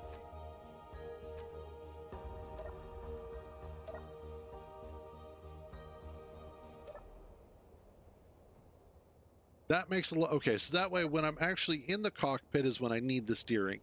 If I'm not in the cockpit, then I can just turn steering off and it doesn't matter. And everybody should be happy.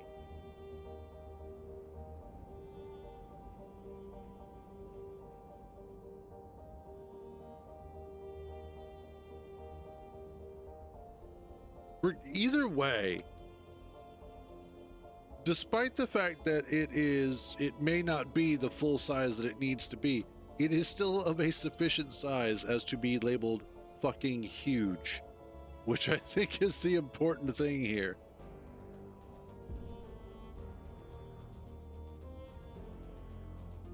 All right. So the next thing I want to do is let's get rid of that, and I want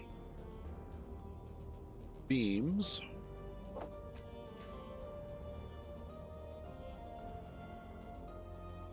Want to go with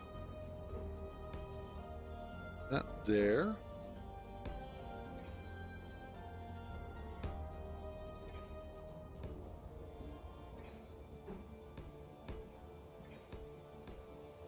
And I just want to run the beams along the top here to make it look a little bit more interesting.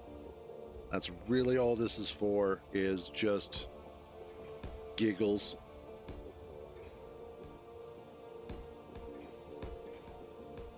The aesthetic purposes of its existence.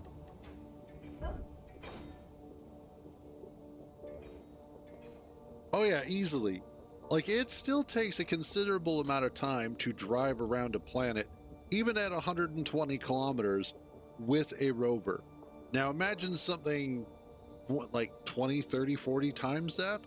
Yeah, you're gonna take a little while. It's okay. All right, and what I want to do here,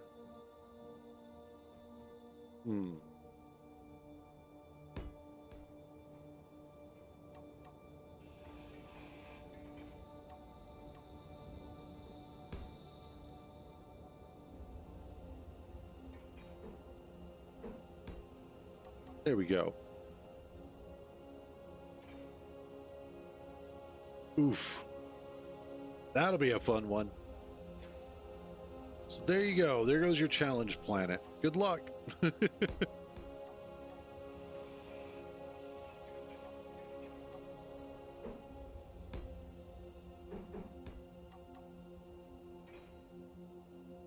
Okay. That should work.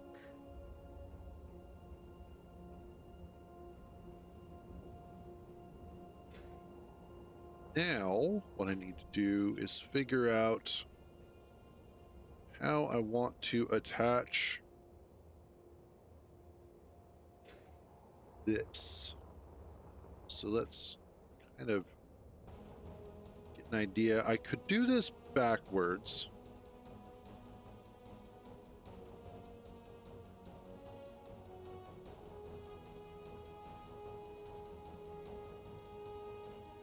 Actually, yeah, that might not be the worst idea.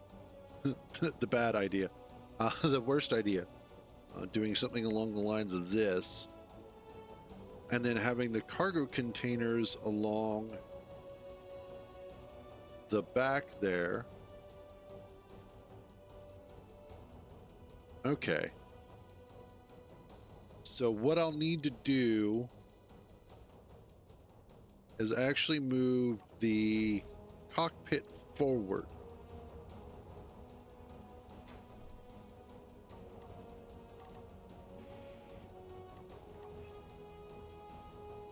Which I'm fine with. I figured I was probably going to have to move it forward anyway.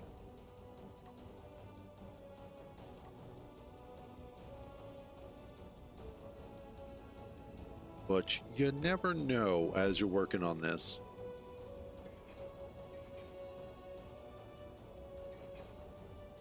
Yeah, but at 120 meters, 120 kilometers, being flat is the way it's designed. When you scale it up,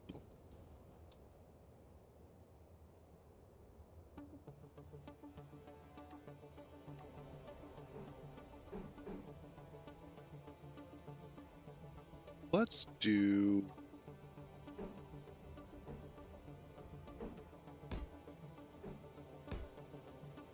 that.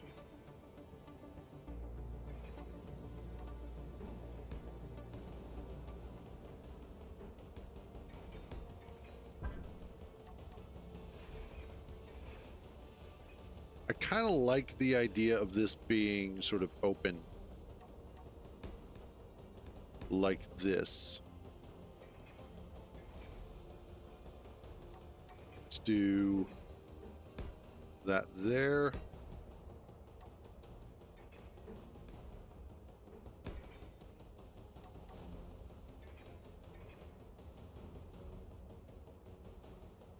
Yeah. And then I can go ahead with this.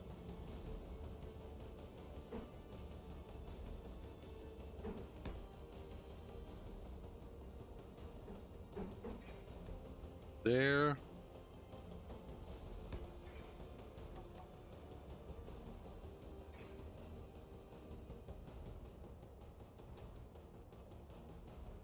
And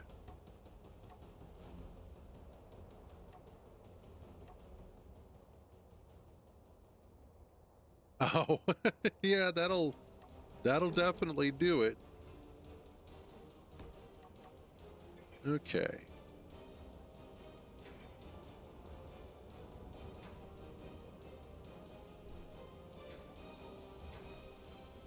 Now what I want to do, and this might actually seem kind of silly, but let's trust the process, as all the kids are saying these days.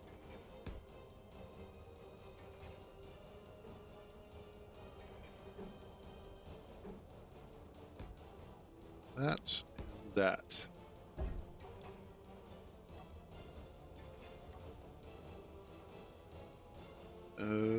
This way.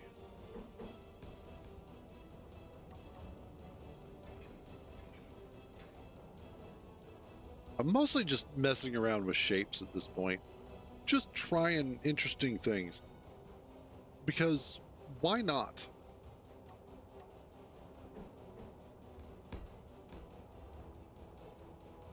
Like, so many times you kind of get stuck in your own personal rut, so it's kind of nice to just try something a little bit different.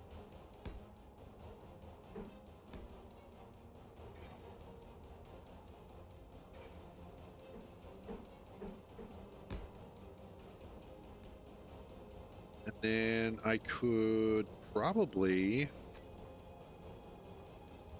throw a floodlight on here. Like that.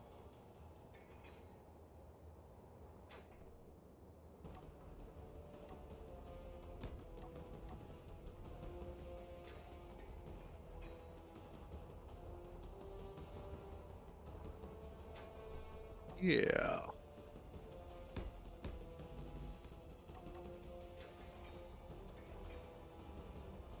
If I did anything, I would actually take out this section here to drop the cockpit down into it.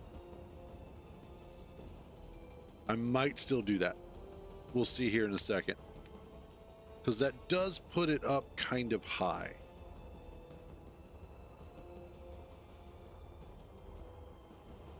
But the next thing I want to do is figure out where I'm going to put the... No.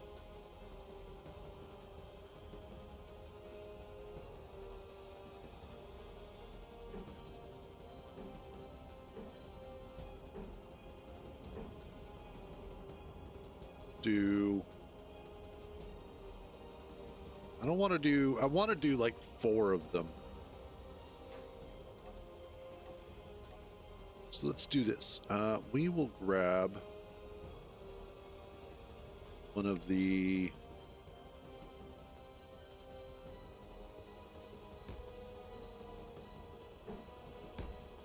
that.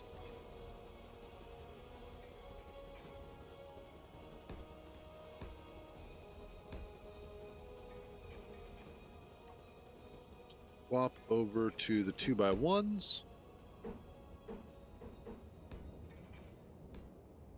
Again, same thing.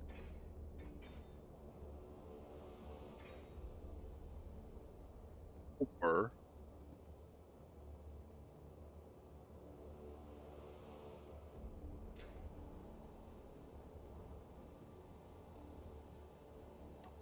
nope. Nope. Do not like this. What I actually need is to bring that out and that out.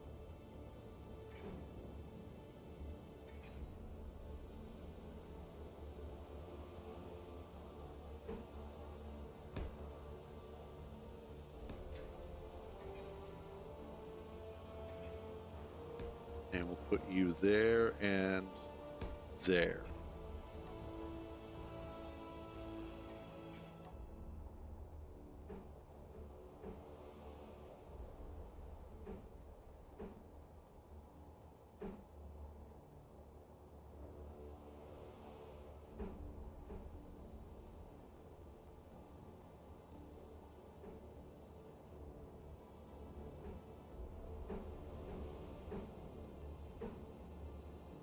trying to get this oriented the way that I want so that I am connected to the small grid connector, but I can use all of the... I will do it this way. God bless it. There we go.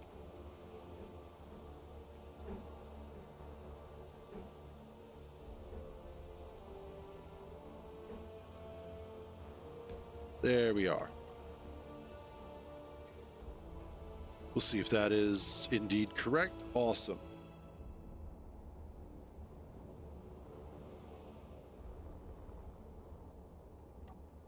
And then hopefully I can get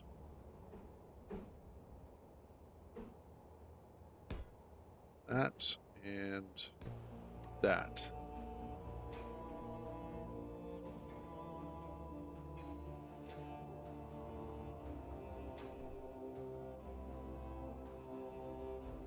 All right, sounds like a plan.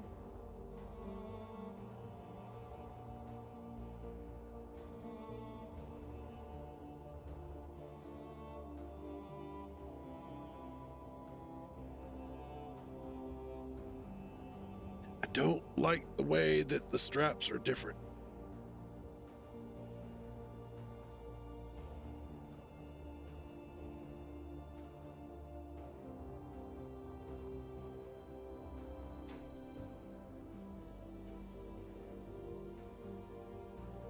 Like it if the straps were all the same direction.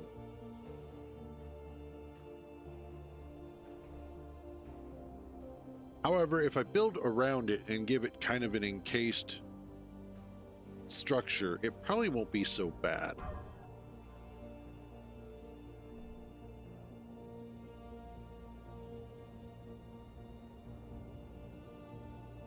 Now, what I'm hopeful is that the hinge up here actually survives the additional weight that I want to put into this, because that is also one of the big ordeals for this.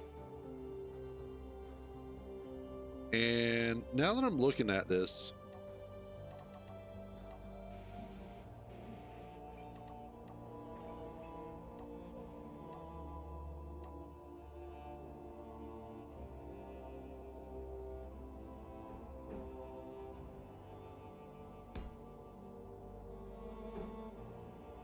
that actually makes a lot more sense. And I will show this here in a second. So the reason why this makes a lot more sense like this is because of the fact that I can link all of these up with small conveyors.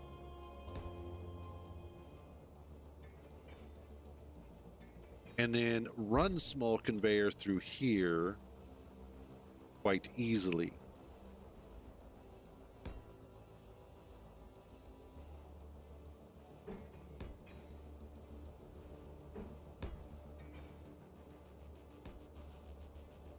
It's not what I wanted. You know it. Well, you don't know it, actually.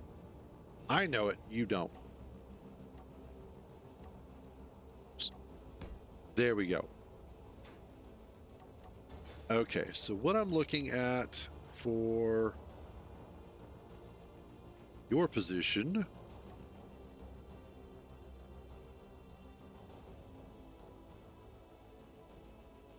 is right around there. Okay.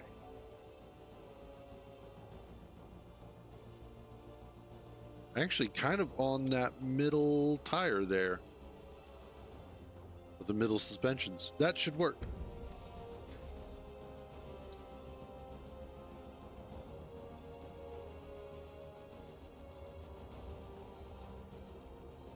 So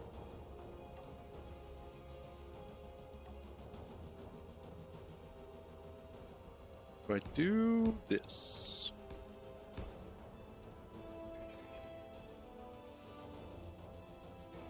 I should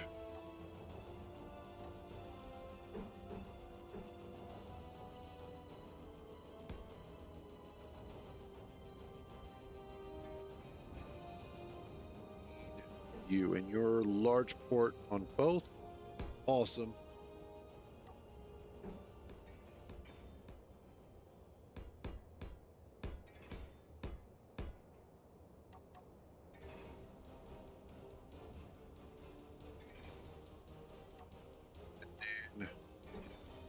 Connector. Now, the only problem with this setup is it is sitting up a little higher than I would like. I may actually change this. I'm going to change this because I just don't like how high up it's sitting. That puts the center of gravity up higher than I care for it to be. So instead, what I can do is put that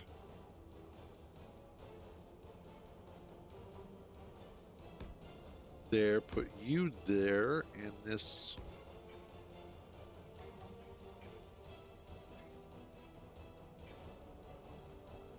still on the high side.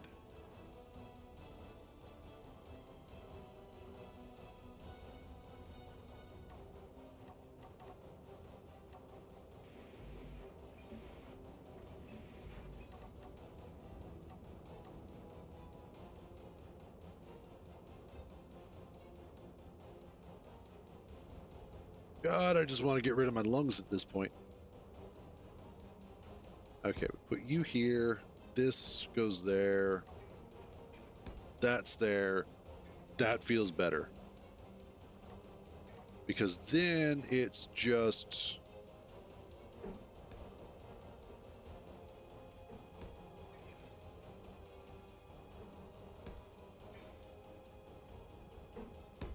like that.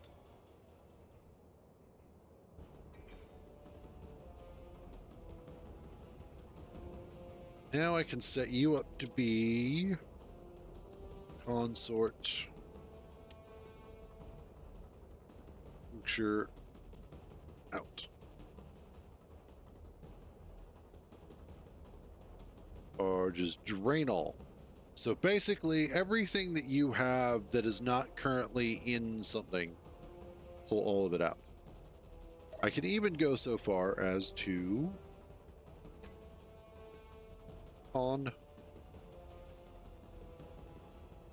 make sure that we whitelist ore.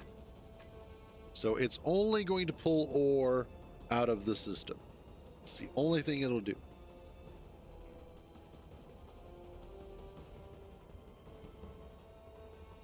Now we're going to go ahead and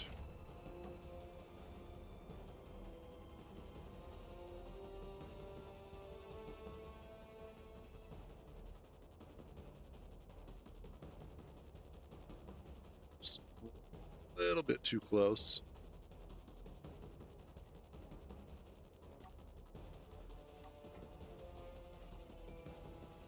And there we go. That is a really tight fit. Holy crap. Okay. Way tighter than I thought, but it should still suffice. Oh, and then I need...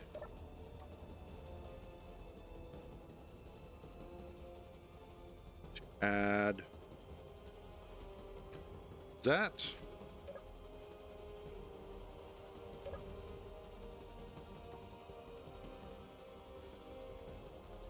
Awesome. Okay, now I need the...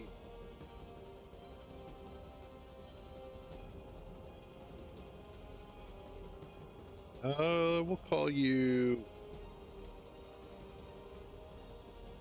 heavy wheels.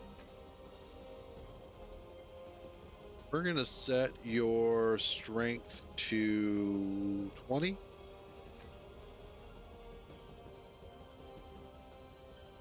That should be good.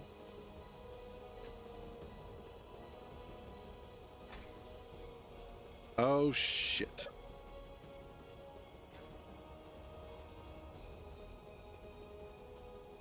That's going to be a problem as well. Used for parking off.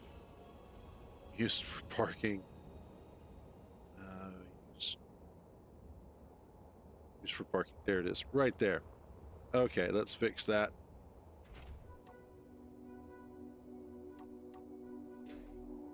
All right, because if I've got to hit the parking brake, I don't want to have my ship disconnect.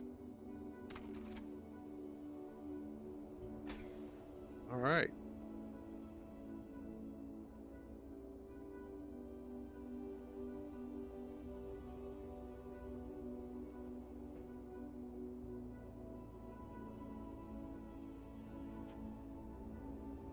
We are real heavy there.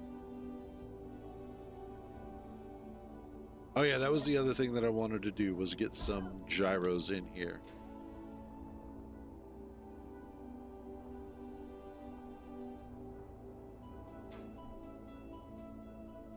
I could.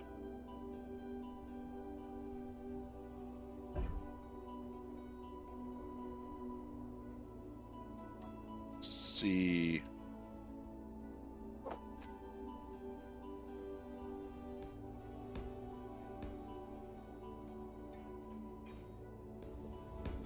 And do. There we go.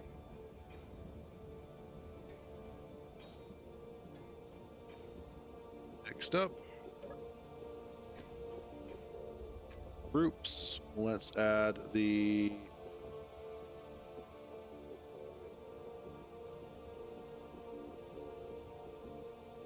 from wait, what?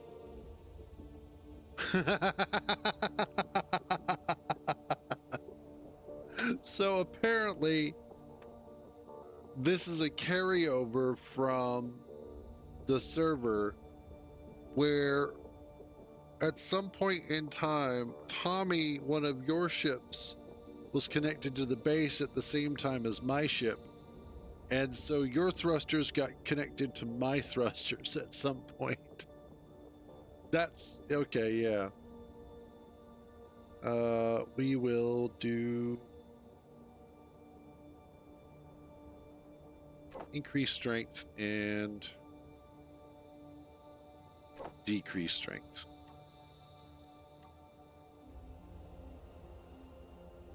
As sometimes that can actually help considerably with churning. Yep, there we go.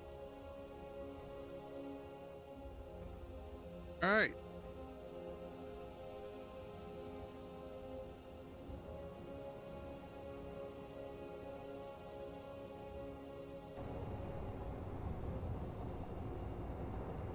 There we go. So now we get to see how this is all going to work out. We're going to give this our test run.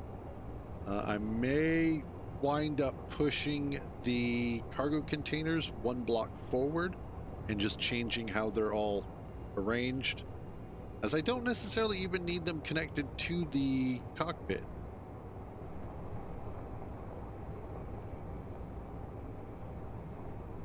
But let's make sure we don't drive into the hole. Let's over here.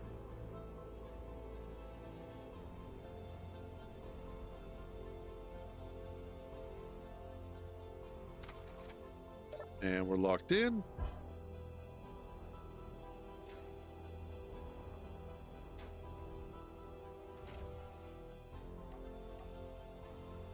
There we go. All right. So let's see how this is going to all work out. Grabbing some iron here. And fortunately, with our stone ejector system, it's just going to be iron. And then we can see about how much we're going to wind up getting back to the base. That's the other thing, though, is I don't yet have a connector for this. So that'll be our next step, is figuring out how I'm going to connect it all.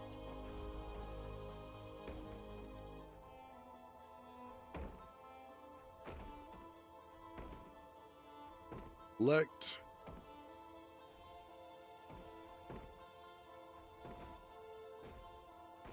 Should be fine.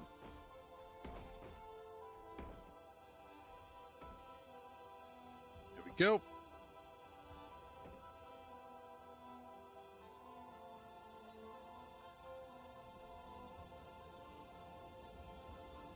will also be a fun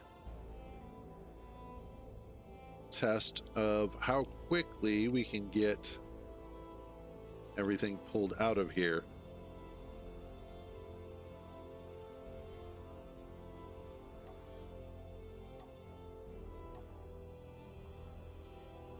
Let's just look at the ship, hide empty.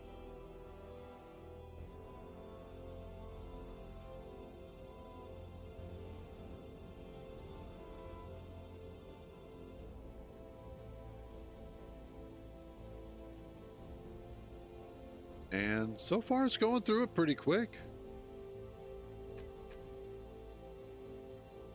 Admittedly, it's doing a good job at getting everything pulled out of there. Now, what I could do instead, which would also help reduce the overall profile, the height profile of the connector, is to go ahead and set up an array of the small conveyor sorters and set them up in parallel, so that way they're all pulling out and then pushing into the same pipeline on its way out, which would go, I think, a little bit faster than just one of these. Yeah, because this is taking just a little bit, but if I set them up in parallel, they would have a chance to all pull out a whole lot, and I can put a whole lot of them on here much easier.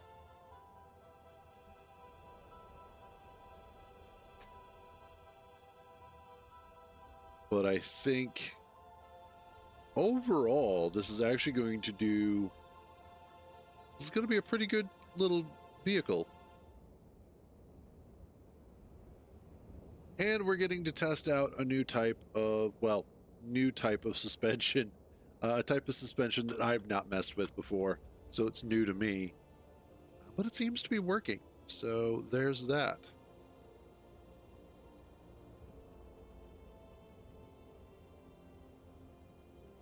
Now, one of the things that I could do is actually change the hinges so that they're low power in terms of low torque, but they're trying to push down all the time. And so as it's driving,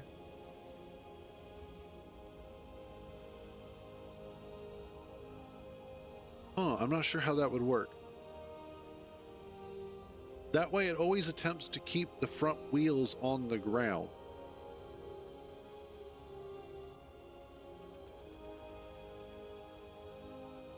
Might have to play around with that. Are we empty? We are empty. Okay. I just want to do a quick trip because I don't have a system in line yet for emptying this out.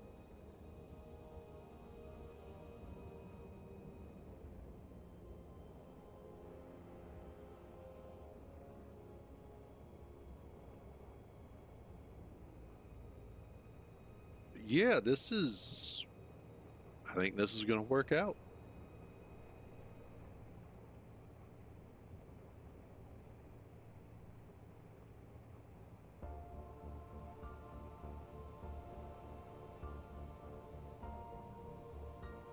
This could work. Because right now, if I remember correctly, I've got the hinges off, basically,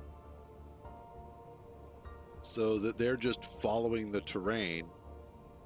They just have specific limits set as far as how high or how low they can go.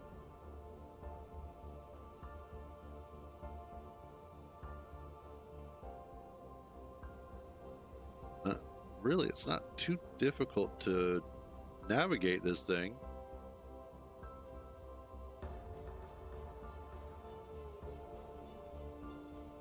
Doesn't necessarily like to turn very well.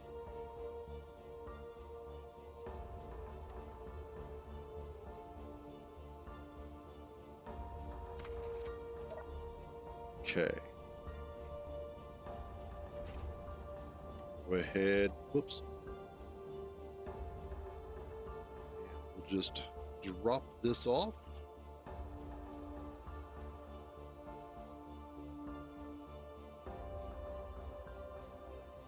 There we go.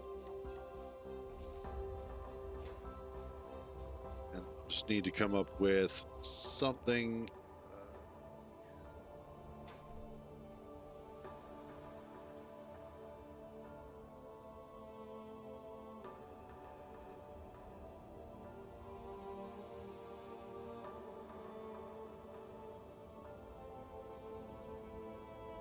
Have an idea.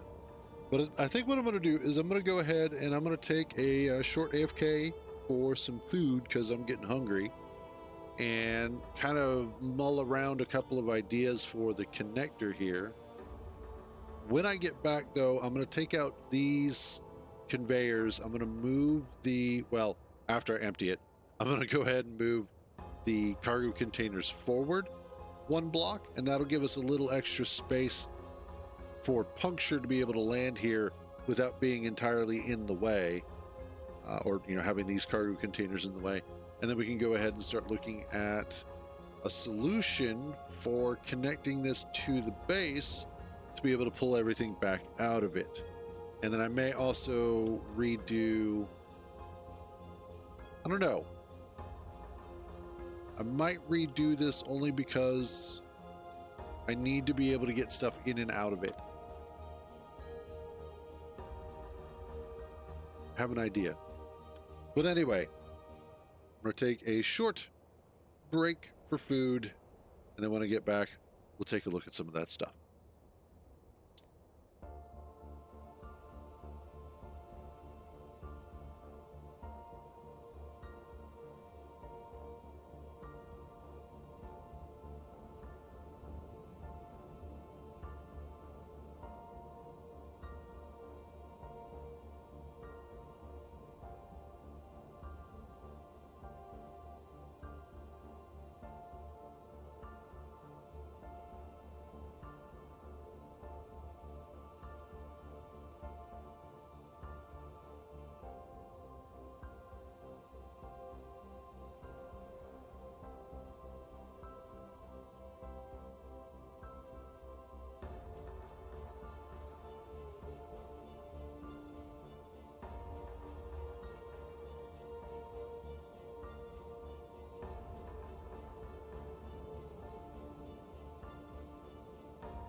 Alrighty.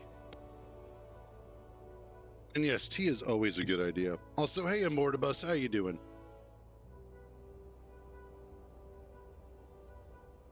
Apparently, my vehicle is moving.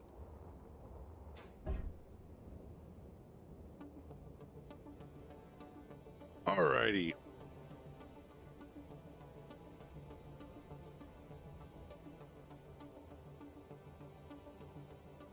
Just trying to think about how I wanted to set everything up for this, but I got distracted by how damn good the sandwiches are. Also, this is set up incorrectly. Damn it. Oh, man. There we go. What I need to do...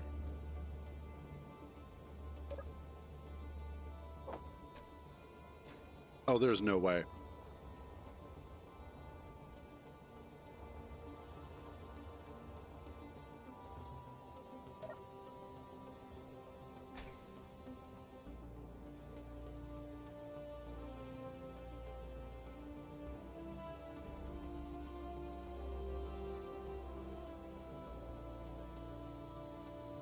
Okay, why is that having problems?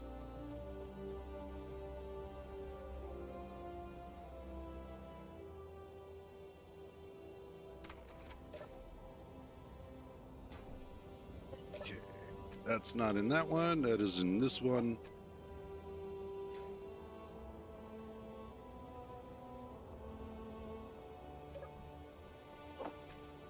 God, no.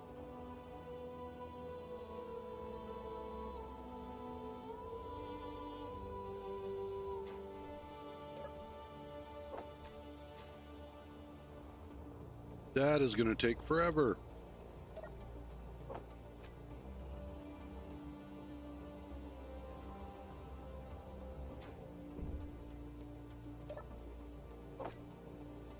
Okay, this will be a little bit better.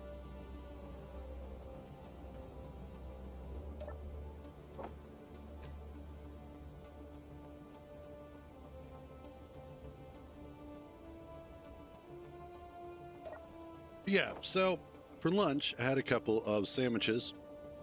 Basic lunch meat, Black Forest ham, honey ham, sort of cold cut slices, mayo, slice of Swiss. But what really, really set them apart was that I was out of my usual honey oat bread, which is really good by itself. But because I'm out, couldn't have any.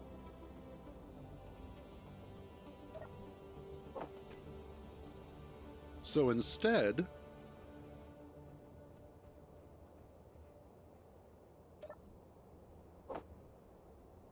wound up using these potato bread buns that we have. If you're unfamiliar with potato bread, it has the sort of softness and consistency of regular white bread or wheat bread, but it has a sweetness to it that really just transforms anything that you have on the bun or the bread.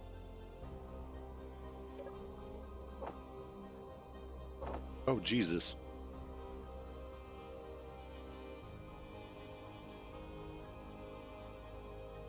And it's not so sweet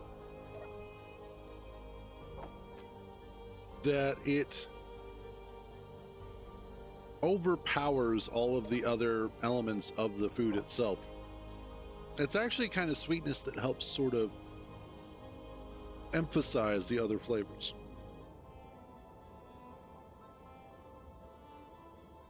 And it is really, really good.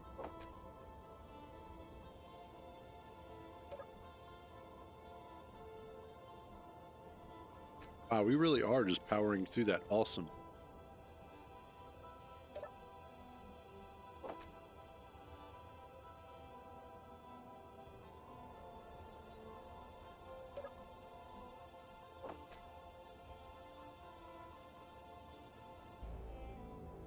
Oh, nope, nope, nope. Empty out. Thank you.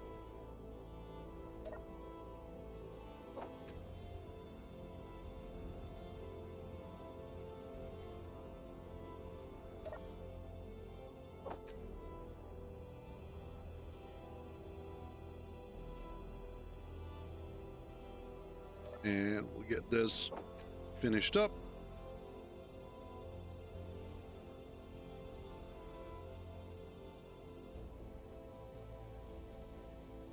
Okay.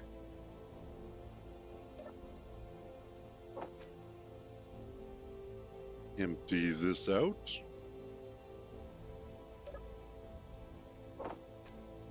Huh.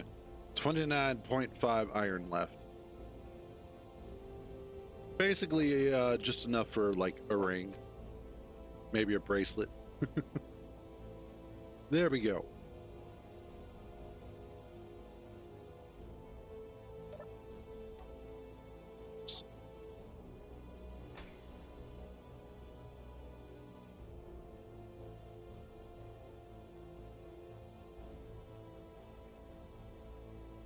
Right.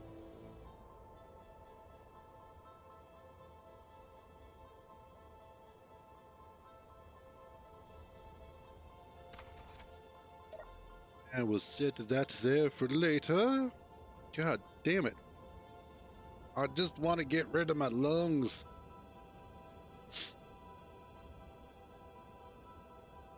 Let's see.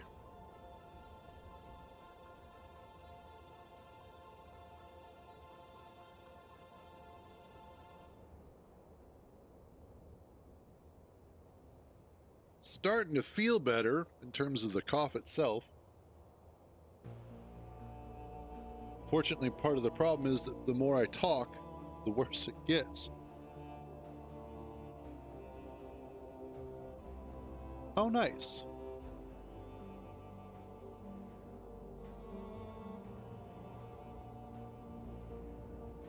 All right. I think, though, what time is it? I want to ruminate a little bit more over the design of this. I'm not 100% sold on it yet. It still needs a little bit of something, obviously.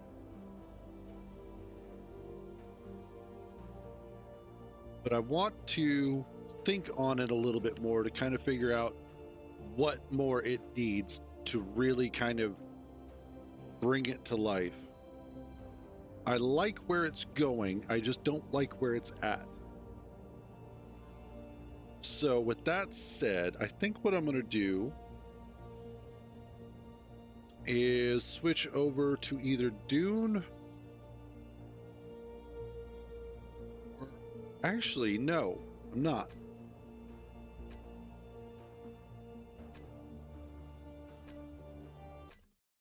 I'm actually going to switch over and I want to work on more dots.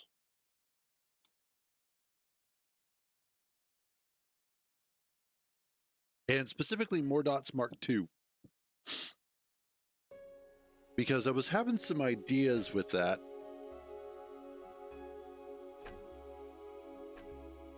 Let's get this loaded up, and while that's loading,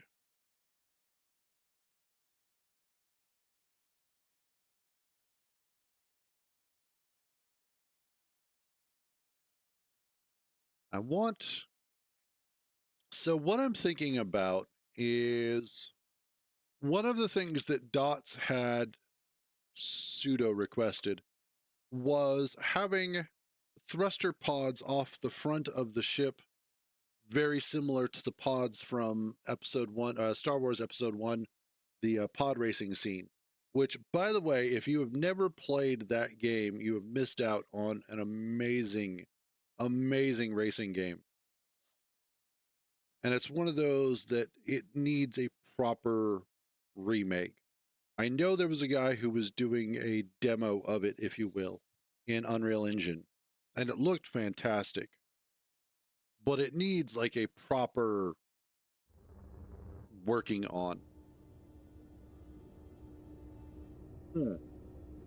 I also added some weapons to the ship as well.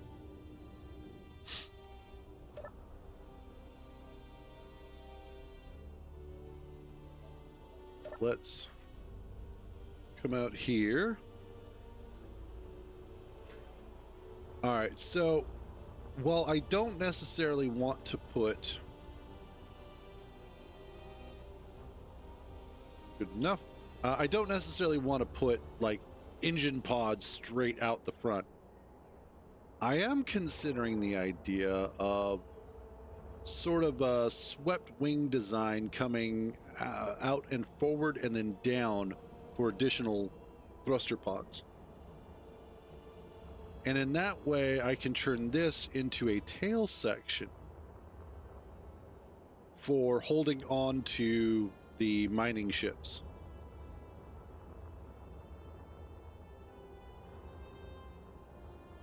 So let's go ahead and grab the correct colors. And what I'll do is start with this.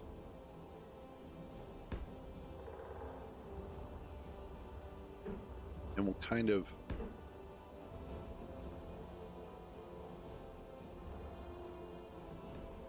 this out like so.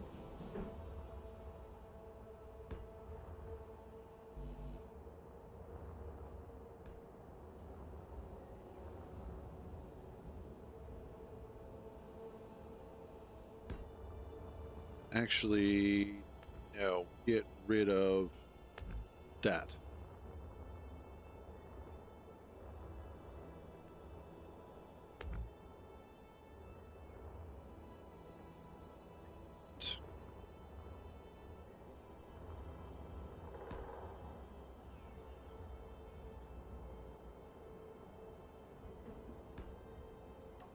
This here.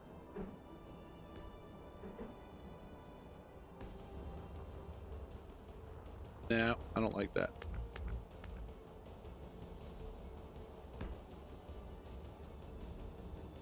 What about you? Yes, that'll work. So this is kind of similar to the swept wing that I was working on in Space Engineers 2. Except instead of having them at the back, this is going to have them at the front.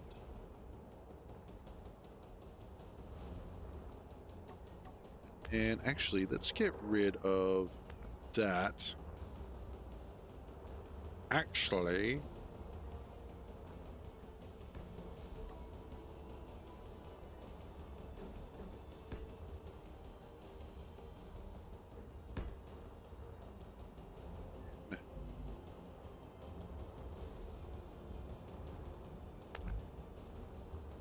okay. Now the fun part is getting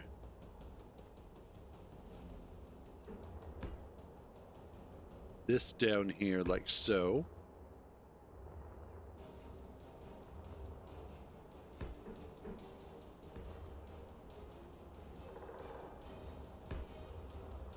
And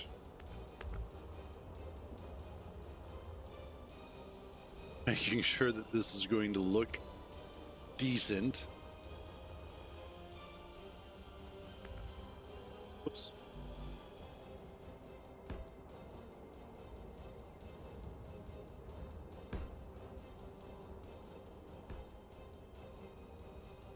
There we go.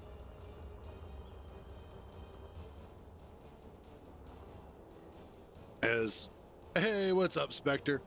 I want it to kind of match the overall design, obviously, and then some.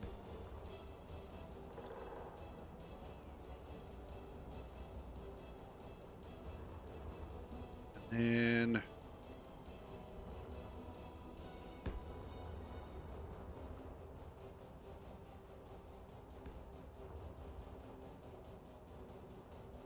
okay, so I need to run conveyoring through here.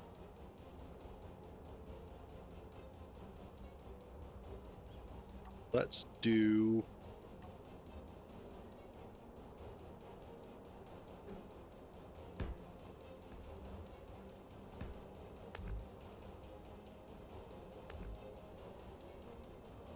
No. Whoops. Kind of used to being able to just undo in Space Engineers 2. Doesn't work in 3.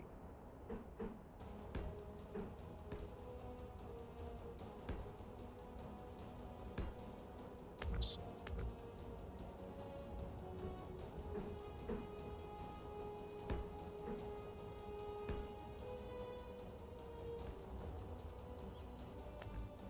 And then actually, we do that.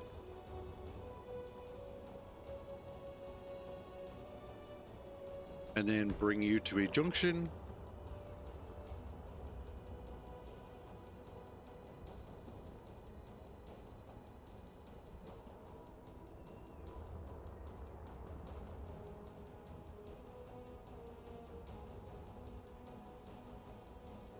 I don't like it.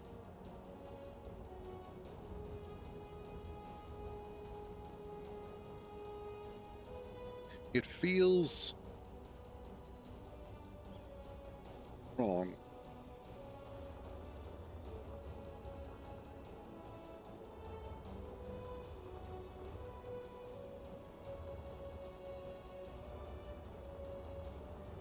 I mean, from the front, the silhouette that it offers is interesting, but I'm not sure I like the overall feeling of it.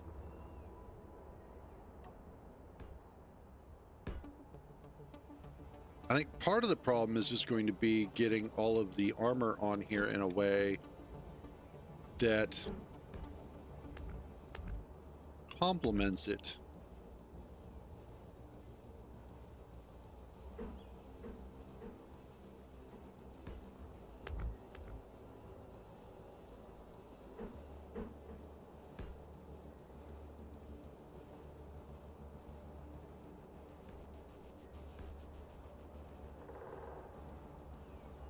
Can do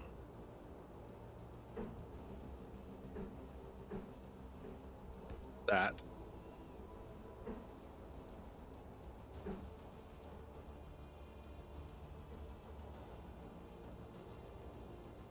No.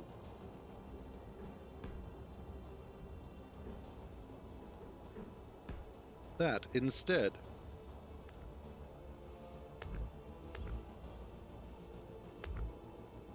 And then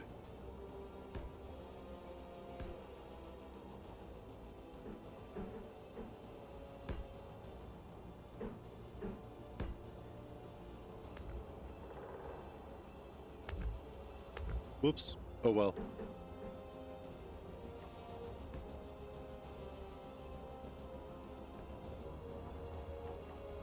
There we go.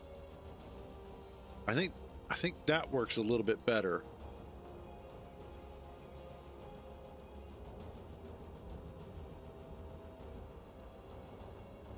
And then that's not how you go. That's definitely not how you go. There we go.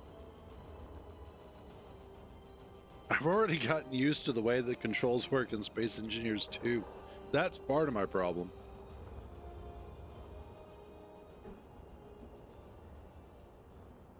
Then I do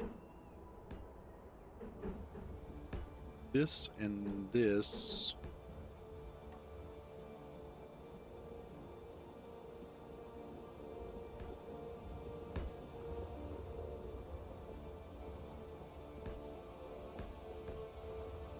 There we go.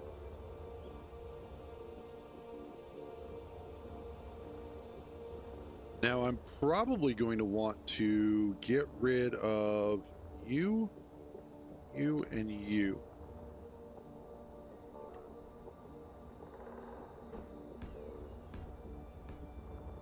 And the reason why is because I don't want their drive plumes actually ripping apart the armor.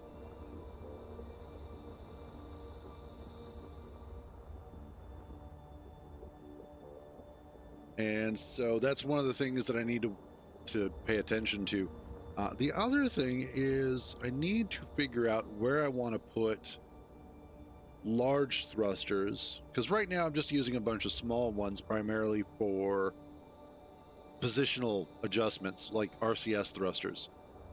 But I need some larger ones on the back and possibly a couple of smaller ones on, or a couple of large ones downward facing. So that way it will have a lot more power when taking off. Now, in this particular case, let's see about adding every 3. And then another one there.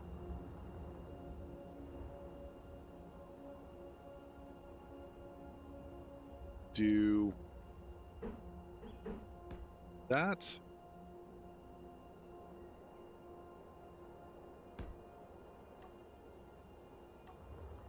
I can do the smaller one there.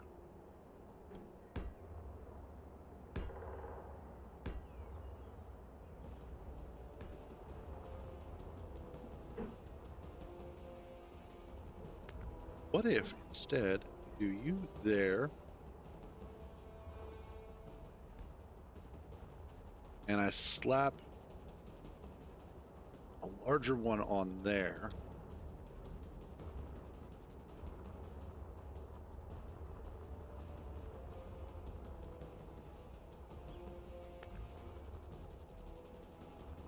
And then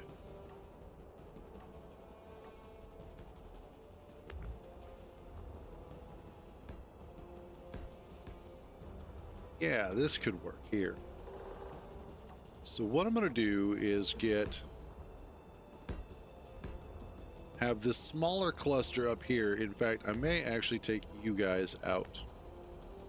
Yeah. And just have this nacelle as a slightly thinner one, as opposed to a big old thick boy. And then I can, oops, run this all the way down like so.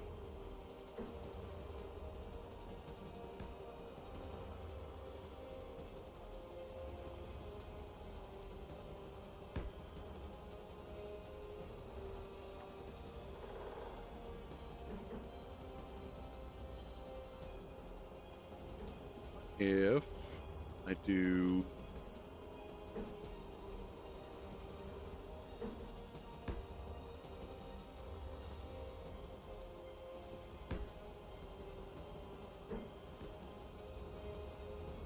and there,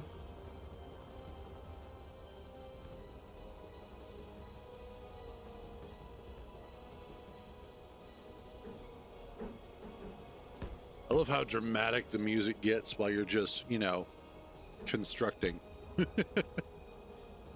It's like, oh God, at any minute they're going to attack.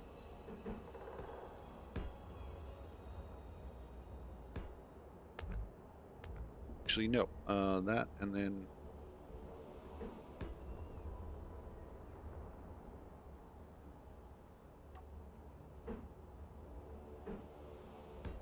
yes.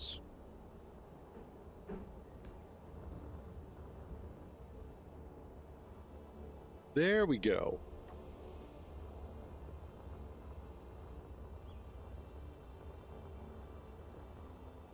Now what I need is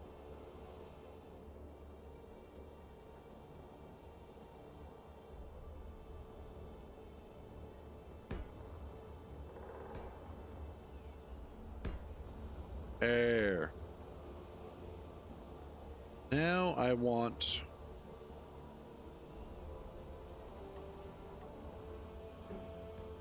put some downward facing thrusters in here.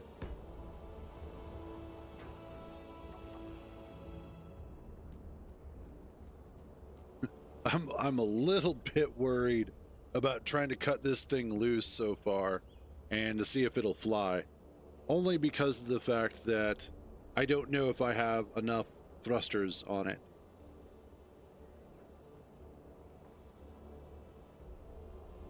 If I do, I'll probably copy it first, move it over, and cut that one loose.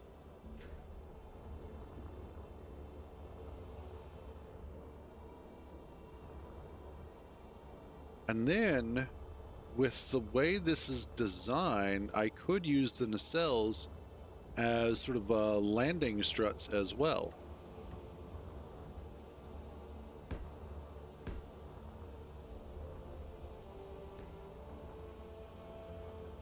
That could work.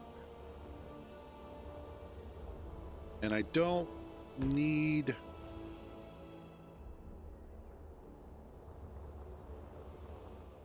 a bunch of interior stuff here. So this will all work out as well.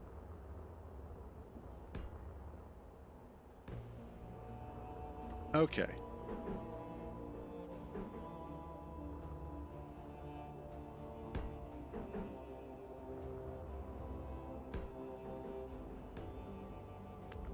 That was not the direction you were meant to go in, but we will work with that.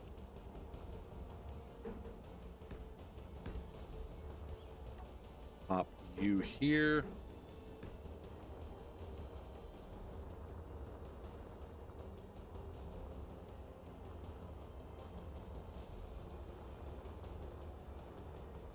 Yes.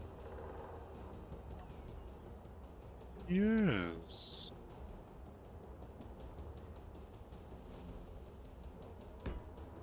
Not sure how I'm going to do this up yet, but we'll get there.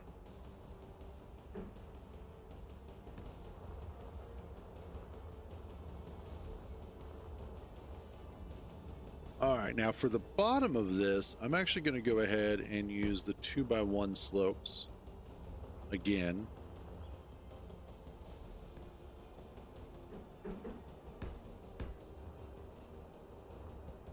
And we will throw in this. Run you down here. Go with the slabs.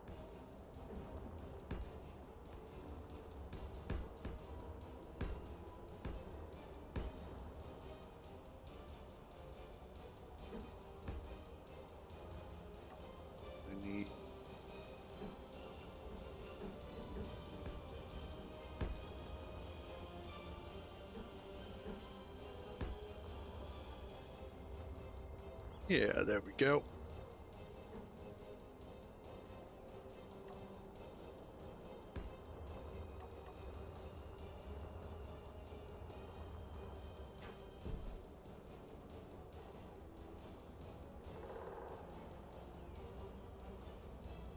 I think that should be suitable enough for what I want.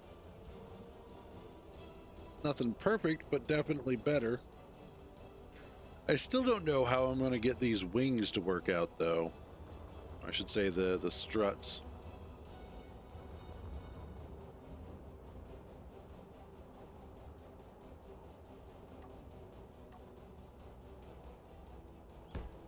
Maybe if I do...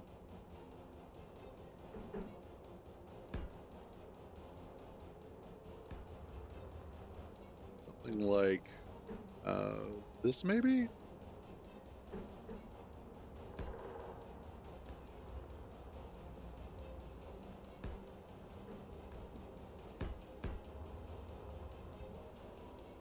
That doesn't seem too bad.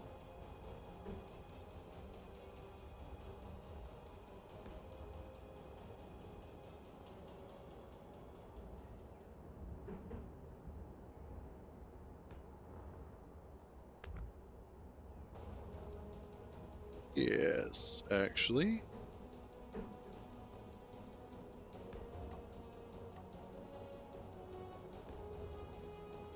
Then I can do that.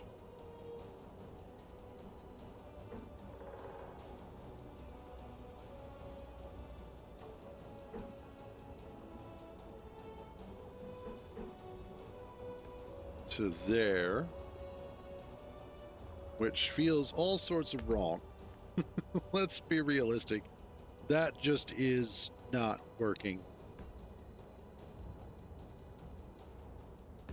That, however, works a lot better.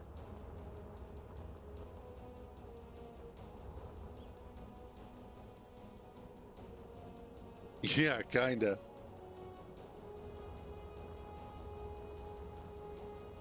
So I'm still not completely happy on that. I'm gonna have to come back and revisit that shape, I think. Because I want it to kind of curve inwards a little bit more towards the front. But let's go ahead.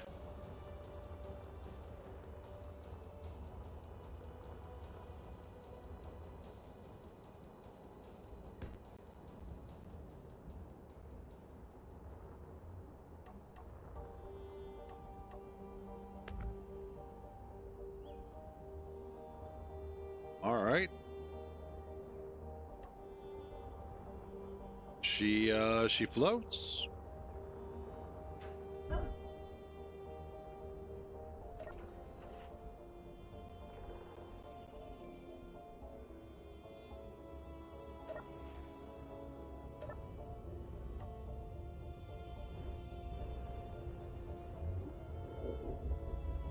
Definitely a little heavy on the takeoff.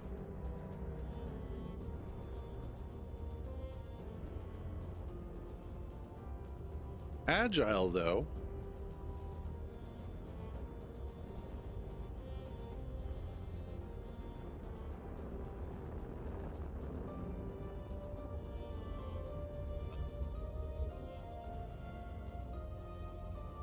Now, obviously, I don't know how well this is going to work when it's loaded full of stuff, but I'm liking the way that I'm actually kind of liking the way that it feels so far.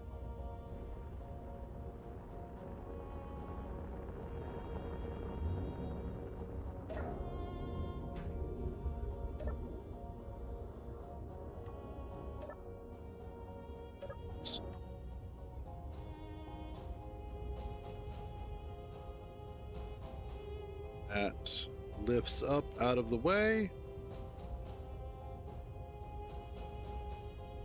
Awesome. That'll just make sure that I can keep them up out of the way, kind of streamline that section of the ship.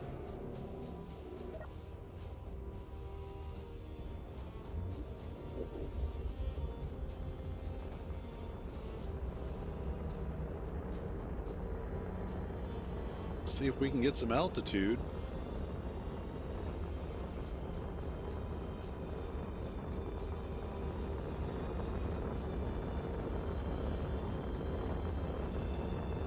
I mean, that's a pretty resounding success right there.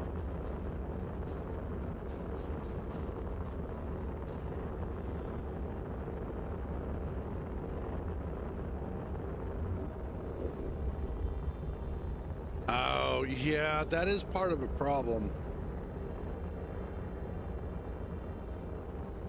That's something that'll happen with modded planets sometimes too, is that if you're going too fast, you will, or if certain areas, you'll just clip right through it. I've had that happen a number of times too.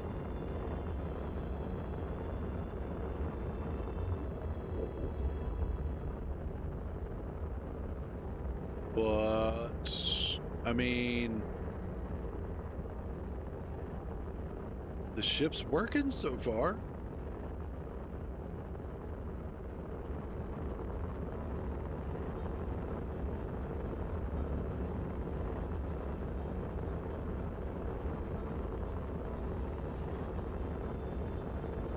This is good. This is very good.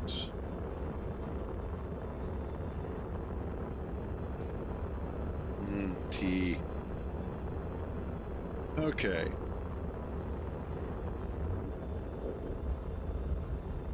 Probably a good idea.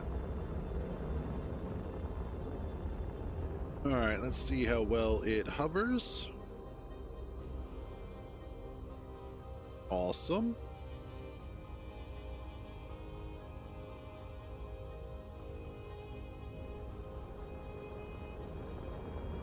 Now time for the crash test.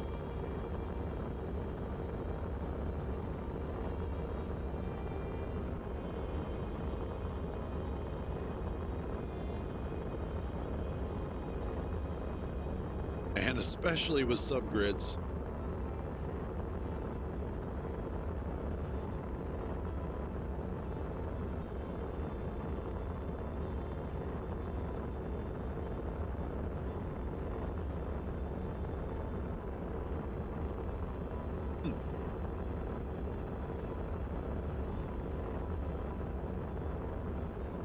This is the best part.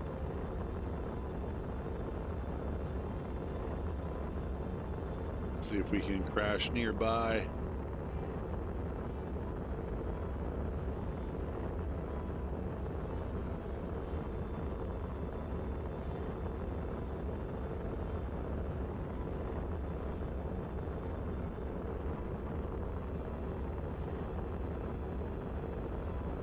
Weird as it keeps trying to shift its direction. I think a lot of that just has to do with the subgrid, but I'll have to set that up special.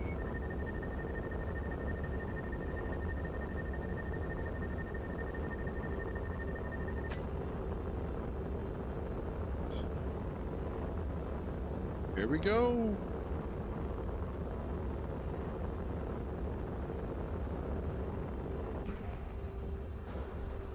Damn. Good Lord.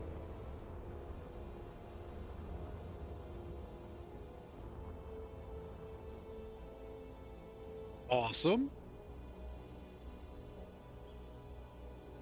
Shit, it's almost still flyable.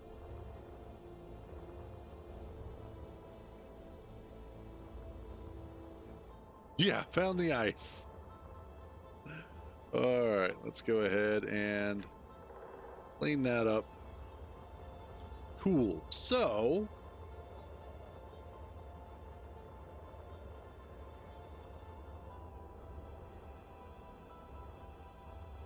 a little bit more work to do on this, but I'm starting to get a good feeling for it.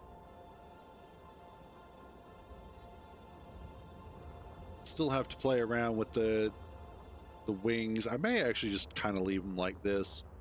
Maybe see if I can bring this back a little bit more. But that aside, I think we're going to go ahead and wrap this up for today. A little bit of a short one, but you know, it is what it is. We actually got quite a lot accomplished today, working on the rover, which is feeling pretty good. I still want to kind of go over some redesigns with it before I'm happy with it, but it's feeling pretty good. And then also just in general, the base is feeling better. And then once I get the rover working in a better condition, I can go ahead and start working on its actual cubicle, so to speak. So that way we can go ahead and offload stuff from it into the base. Fairly straightforward process without having to sit there and like do it by hand. So there's that. Other than that though, that is going to be it for today. As always, thank you all for joining me on these misadventures. So glad to have you guys along for the ride. You all have a wonderful day. Stay out of trouble. And remember, if you get caught, I don't know you. I will catch you guys tomorrow.